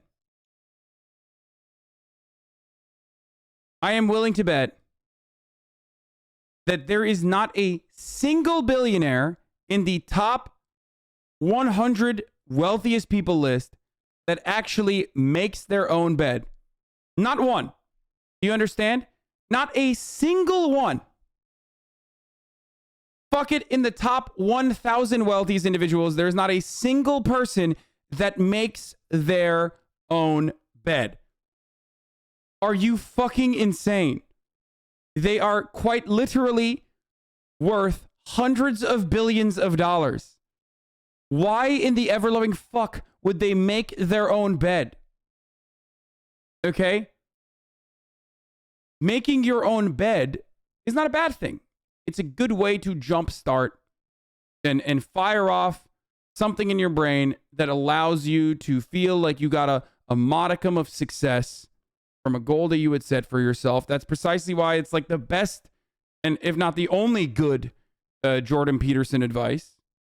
Okay, it's true.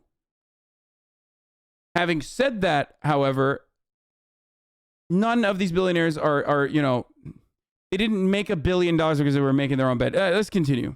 Take 2 minutes and make your bed, because that's a success habit, right? If we're talking about positive momentum, the science of momentum, getting things done, checking things off, doing it with excellence, then make your bed. It's worth the 1 or 2 minutes, because again, how you do anything is how you do everything. And to have a good check mark on something like making your bed is very powerful, because it teaches you to be able to do something really well in excellence like they do in the military. And the other benefit is when you come back at the end of the day. The military famously also comprised of billionaires, multiple billionaires. You come back to success. You come back to your bed already made. After that, what I'll do is I'll go into the kitchen and I'll have a tall glass of water, because you know we use a lot of water and most of us are very dehydrated at night. I'll take my supplements there. I take my probiotics, which is the big one, because your gut is your second brain. We talk about Kwik brain, you know, being your brain in your head, but you also have incredible amount of nerve cells in your gut. And so I want to make sure that's being fed and healthy, so I take my probiotics. Then what I do is I do my breathing, right? I'm thinking about the things I'm focusing on here. I'm thinking about excellence. I'm thinking about hydration. I'm thinking about oxygen. Whatever your breathing technique is, I focus on breathing. Fuck? So whether it's box breathing or alpha breathing. What the fuck is alpha breathing, bro? Whether it's the Wim Hof method, what is going on, dude? What? Yo, do people actually do this stuff? We are so lost, dude. We are so incredibly lost. I swear to God. Imagine not Sigma breathing, dude. I breathe when I want to, not when I need to. You know what I'm saying? Like, sometimes I just don't breathe for hours. Yeah. Yeah, whatever. Yeah, they keep saying I need a CPAP machine for my sleep apnea, but like, whatever, dude. Like, that's fucking Sigma breathing. That's what I told my doctor. My doctor was like, "You have sleep apnea," and I was like, "Nah, doctor. That's called Sigma breathing, bitch. I fucking stop breathing when I don't want to breathe. Okay? Not even fucking worth it. Like, who cares? Who freaking cares about breathing, dude? Stupid."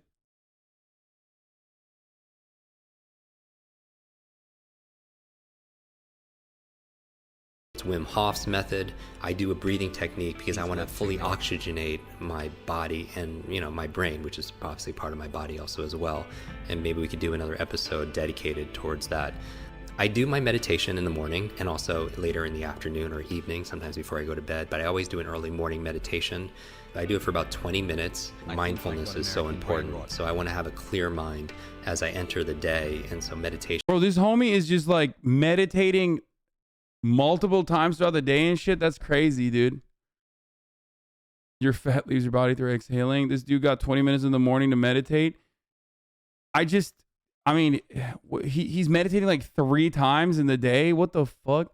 I mean, look, I will never be able to meditate. Okay, sorry, I have a bad brain. The type of brain I have stops me from meditating. It's just like I can't do it. Maybe it's good for people. I think my mom is constantly trying to get me to meditate. She's like constantly trying to make me do meditation stuff, and I just like I can't. However, this does not change the fact that in Australia there are 48 million kangaroos and in Uruguay there are 3,457,380 inhabitants. So if the kangaroos decide to invade Uruguay, each Uruguayan will have to fight 14 kangaroos. Easy peasy. Puts me in that space. 15-20 minutes. Some of you use Headspace app. Some of you use the Muse device, use some kind of technology. I meditate then. From there, I do 1 or 2 minutes of just movement. And this could be different. It could be calisthenics, it could be burpees, but I just want to get into my body after I meditate. And so I move my body pretty intensely for a couple minutes. And if I'm in a hotel room, maybe I'm just doing jumping jacks, but I'm doing crunches for 2 minutes straight. I'm just waking my body. That is not my exercise for the day. It's just for me to get my heart rate beating and getting some movement in my body. From there, I take a shower, and it's cold shower, and I do believe in cold therapy. It works for me. It helps me to reset my nervous system. Ice baths are very powerful because it helps, like if you hit your knee, you put ice on it to reduce swelling and inflammation. Cold therapy is a very powerful way of resetting your nervous system and reducing inflammation. So I take a cold shower. I feel like everybody watched American Psycho, and then they were like, I'm just going to make a YouTube essay about Patrick Bateman as the positive influence. And that's what we're going to do. Like, there's just an entire generation of people that's like, Patrick Bateman's fucking sick, dude. That's the good guy in the story. What do you mean? When I get out, I go through my normal routine, right, of shaving and brush my teeth, all that good stuff.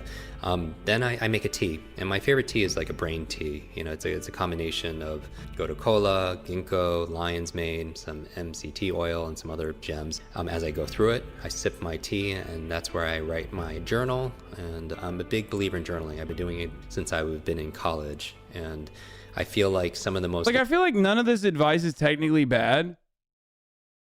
Maybe in moderation. But also, who's got time for this, bro? You have to already be a billionaire to like have this much fucking free time. Do you not have a job? How about you journal about getting a job, dog? Have you thought about that? Get a job. Where half the time, whenever I see stuff like this, I'm like, when do these motherfuckers work? Amazing thinkers of our time. Wait, is he in a wheelchair?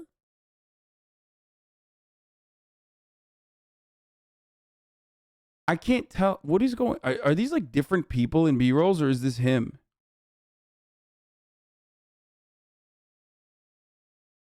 Thinkers of our time and in history, they journal and they keep diaries. I mean, you think about Edison, Einstein, Da Vinci. I mean, their journals are priceless, right?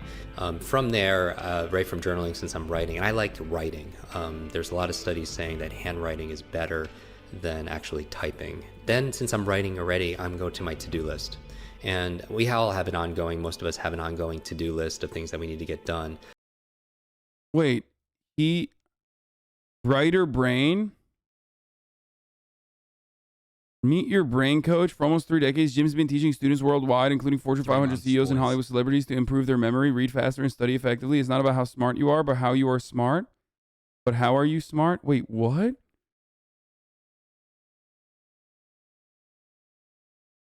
Wait. So this guy is like, I don't understand. He's teaching people how to think? Is that?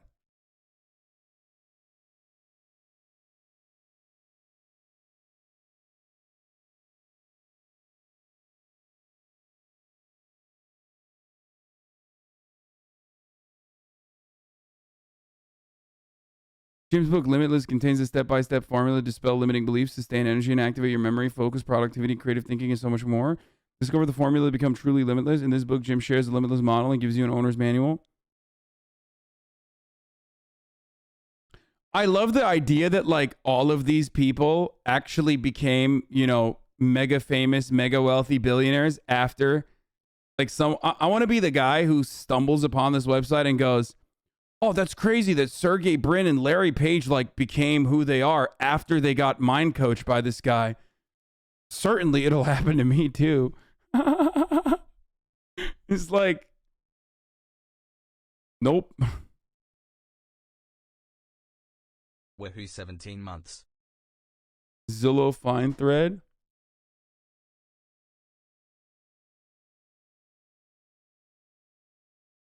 You need a dash and a double jump before you can access certain parts of this house.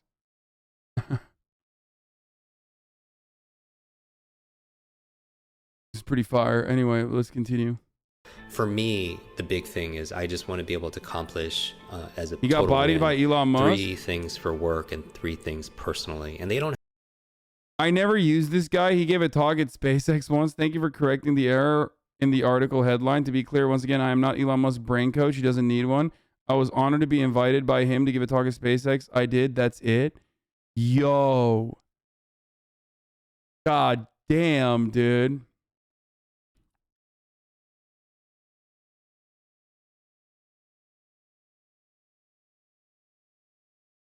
Are you fucking joking?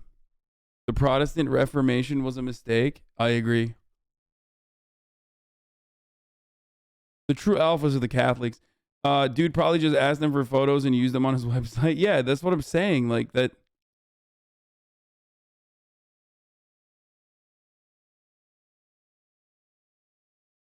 Elon did not have to do that. That's kind of fucked. Absolutely not.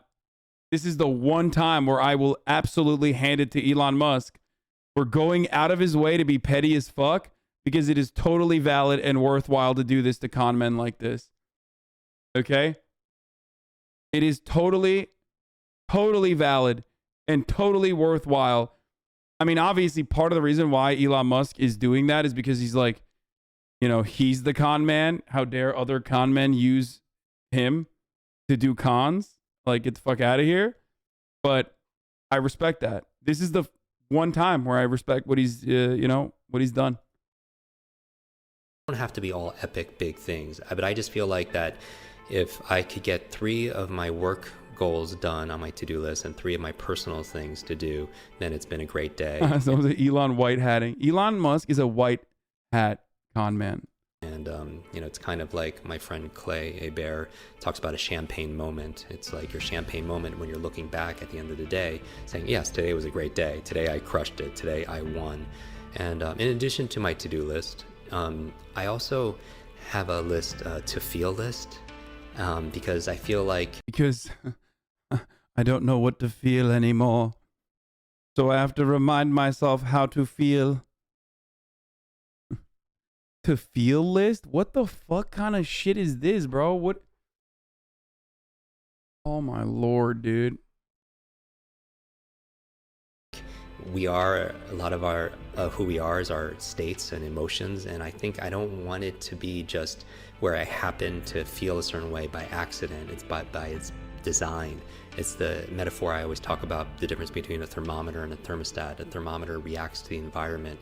And I feel like sometimes if I act like a thermometer, I'm just going to react to everything that's going on in my world. And I just might have some good positive states, as opposed to being a thermostat where I set in advance a standard, a goal, you know, for my to feel list, certain feelings I want to feel throughout the day, so I could design it that way.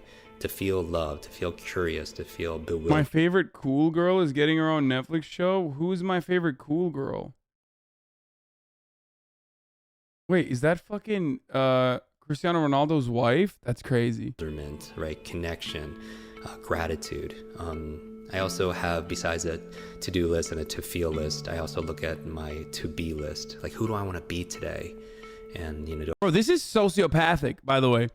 This is a how-to list for someone who is quite literally a sociopath that, or like a lizard person that is trying to mask themselves. Okay, maybe this is a $1 billion routine because every billionaire is a lizard, okay?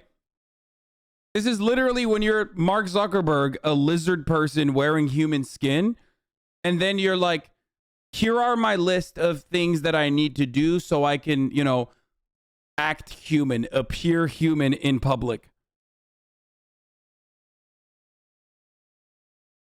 How to become a millionaire, the truth no one ever tells you. How to become...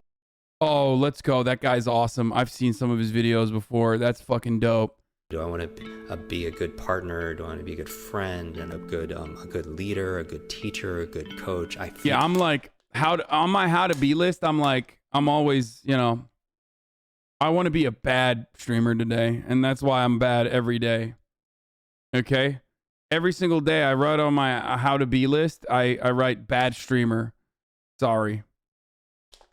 His net worth is 2 million on Google. Honestly, here's why that's impressive, okay? Because his net worth should be 0. Like, this person has not created anything other than just, you know, he's just a grifter. So he has quite literally created something out of nothing. So I guess it is technically still kind of impressive that he was able to make 2 million. Obviously, you know, not a billionaire, so who cares? Didn't, you know, didn't work.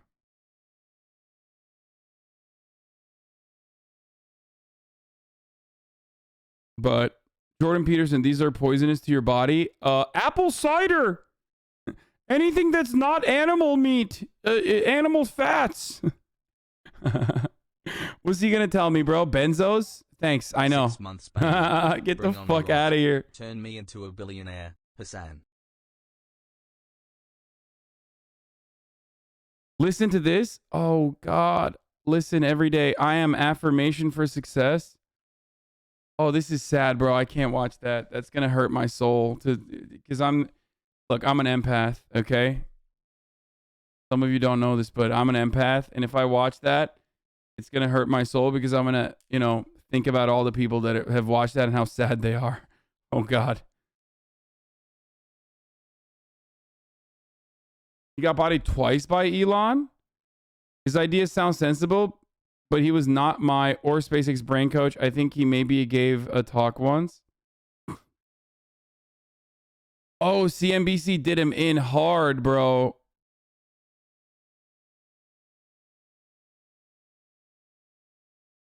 I'm glad the article headline got corrected. I really enjoyed the session with the brilliant team at SpaceX. Sorry for any confusion. No problem.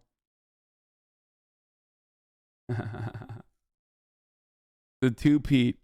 Back to back. Double-dicked.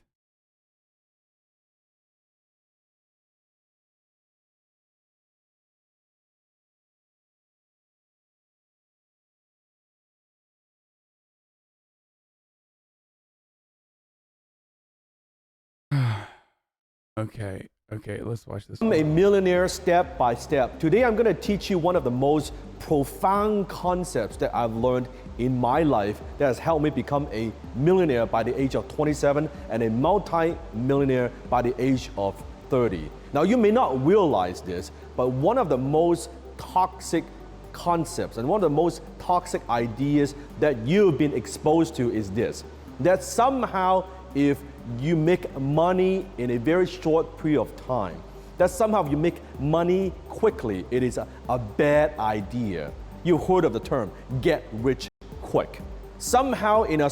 this guy is literally juicing you because he's very clearly a con man and he's trying to get you used to the idea that like get rich quick schemes are actually not bad. That's what he's doing. He's a scammer. And he's quite literally fucking saying like, no, like scammers that tell you can get rich quick, like those aren't scammers like me. I'm gonna actually tell you how to get rich quick. Got it. A society that we believe if you make your money, if you build wealth quickly, it must be something shady. You must be doing something illegal. It must be a scam, right? It get rich quick, ooh, that's a bad idea. When people say, oh, is this get rich quick? You better hope that it is. Because you... Okay, but because you don't have time to get rich slow? Fucking brilliant. Bro, this guy deserves it, dude. I don't know what his net worth is, but whatever it is, he deserves 10x that, okay? Get rich quick is not a bad thing because you don't have time to get rich slow. Guys, I'm about to give you profound age-old advice, okay? This is technically not financial advice. I must specify. What you have to do if you want to be successful in this day and age is to get rich quick rather than get rich slow. And in order to be able to do that, what you need to do is buy low and then sell high. That's right. That'll be $1 million. Thank you. You don't have time to get rich slow. Now, what do I mean by that? Wealth is not just measured by how much money you have. Wealth is measured more in time than in just money. Let's say you make $25,000 a year. And let's say you work 40 years. How much money you've made? $1 million. Now, it's $1 million a lot of money. Absolutely. You've made $1 million. The question is, are you rich? No. Why not? Because it took you 40 years to accumulate $1 million. Self-report. Okay. What human that's making 25 grand a year for 40 years is not immediately dumping all of that back into survival? Okay? Who just like survives with free food, free room and board, no child care, no wife to, you know, and anything else to take care of, no aspirations, no expenses whatsoever, no taxes, just that is the type of person that has like never actually had to live like a human being. To make $1 million. Now let's look at a different scenario. Let's say you still make $1 million, but instead of taking you 40 years, you make that same $1 million within 12 months, within 1 year. Now, wait, are you fucking kidding me? Is this dude actually saying making $1 million in 1 year is better than making it over 40 years? Like, no shit, dude. What the fuck? What is going on right now, dude? Is he serious? Is he for real? Is this a video? 1.7 million views. Oh my God. Bro, this is why people come into my chat and defend capitalism while, like, you know, all they got as an asset to their fucking name is a Honda Civic, like a hand-me-down Honda Civic that they got from their older brother. Okay? It's because of motherfuckers like this. It's because motherfuckers like this have 1.7 million views on their videos, dude. now, are you rich? Yes. Now you are a millionaire. What is the difference? It's the same $1 million. The only difference is the time that it takes for you to make it. And the cool thing is this, when you make your money in a relatively short period of time, guess what? Now you have more time to enjoy it. Instead of waiting for 65 years old, then you may enjoy your money for the... I want to know if there's a single person on the planet, like straight up, a single person on the planet that watched this video and learned something new. Because 2 minutes into this 4-minute video, and the only thing he has described is that it's better to make money faster in a shorter period of time than in a long period of time. Comments. Another video where the millionaire explains the basics. So to sum it up, it's better to become a billionaire sooner than rather than later. Thank you, Sensei. While you're watching this 4-minute video, Bill Gates already had made up 30K lol. Thank you, Dan, for showing something I could never imagine. Making $1 million in a year will make me richer than making $1 million in 40 years. My eyes were closed. I think this pandemic has taught us taught people the importance of multiple streams. Okay. The importance of multiple streams of income. Unfortunately, having a job doesn't mean security, so I really appreciate your transparency and giving people a fighting chance during these troubling times. What fighting chance? Of course, the crypto lifestyle said that. Such a fucking idiot, dude.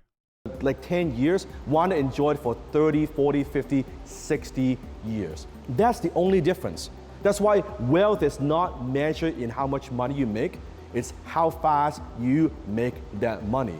Now, what if you make $1 million a month? Let's think. No, is he gonna say it's even better than making it in a year? Because I think, okay, this is a trick.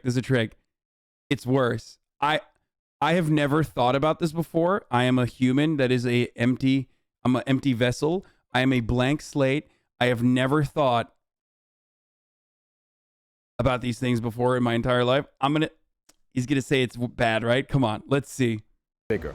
$1 million a month. The person who makes $1 million a month is 12 times richer than the person who makes $1 million a year.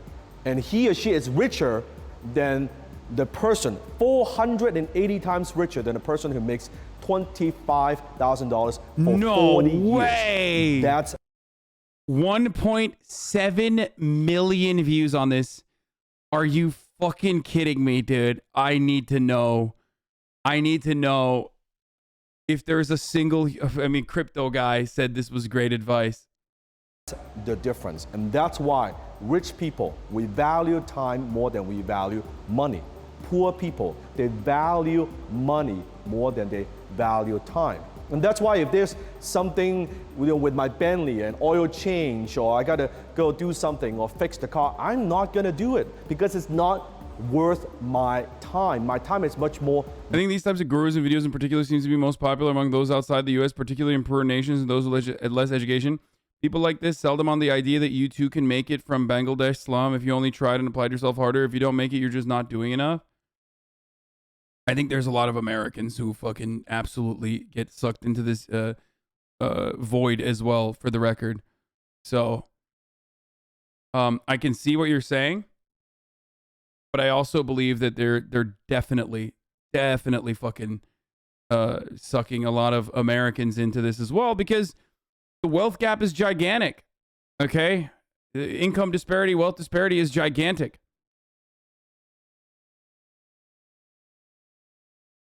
So there are a lot of people that are just looking at this profound amount of wealth that has been accrued, and they themselves obviously do not have any of that, and they don't recognize how these people are doing it. They're not.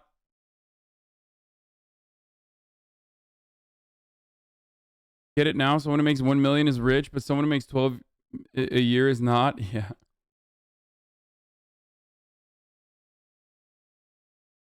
Dan's net worth is 120 million. Shut the fuck up. Are you how? When I was a how is he gonna describe it? I need to know. What does he sell? He just sells like personal branding secrets. Tell me about yourself.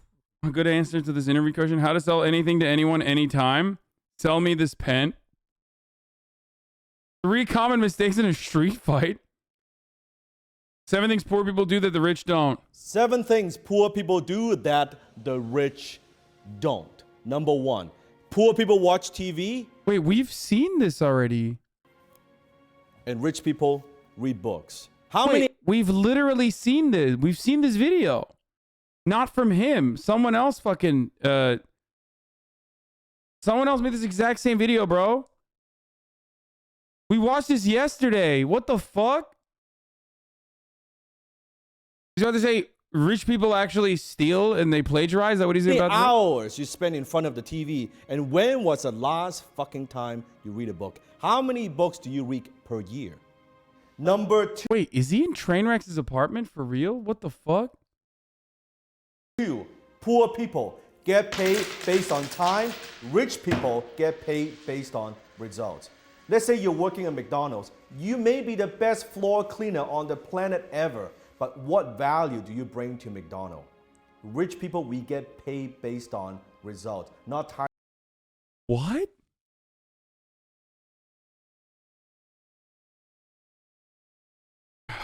Okay, I can't do this. We're done. We're getting into MasterChef. This is brain cancer. This is brain rot. It's hurting me. It's hurting my soul. It's hurting every fiber of my being and existence.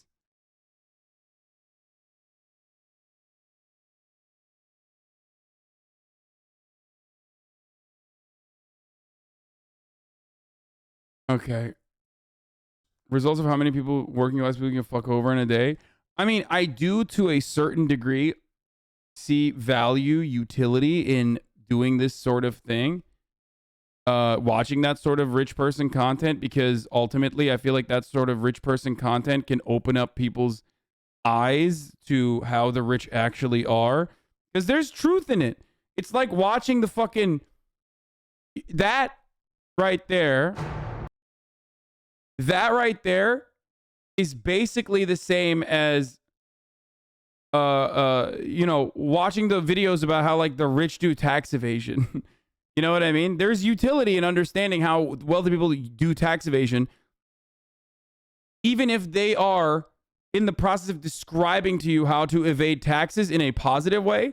It's good for people like us to like watch that because they are describing how they do it, right? I have heard that this season is the spiciest. I have heard that this season has the most drama. Drama from the past season.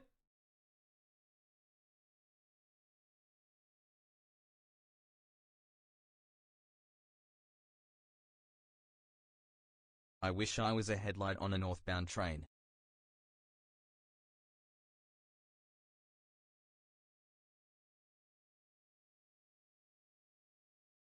Wait, hold on. And we're starting season 5. Maximum.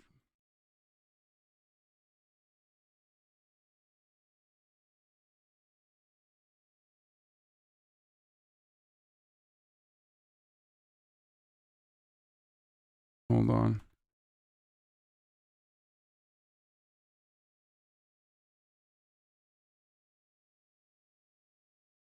Here you go. And for those of you here, I just tweeted out that we're starting season 5. Okay. 19 months. My brain is slowly rotting. JK less than 3. Here it is.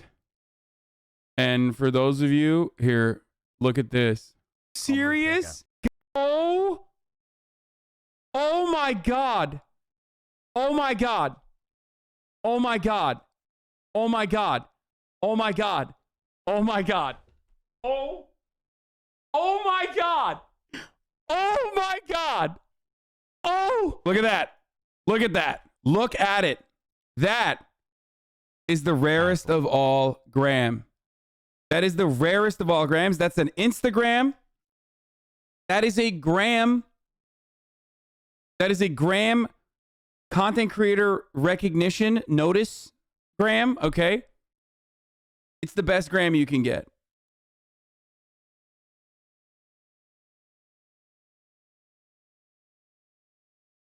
Stunning. That gram is fucking stunning. Legendary gram. Scrumptious.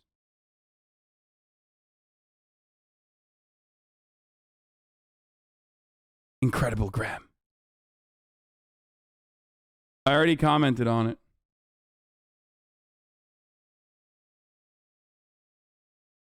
$6,000 just from a DM? What do you mean? What does that mean?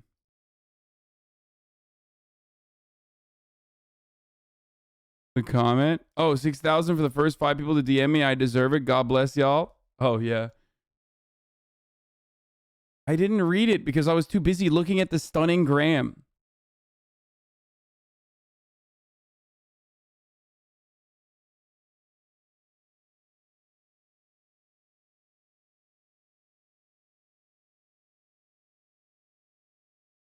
Okay, let's continue.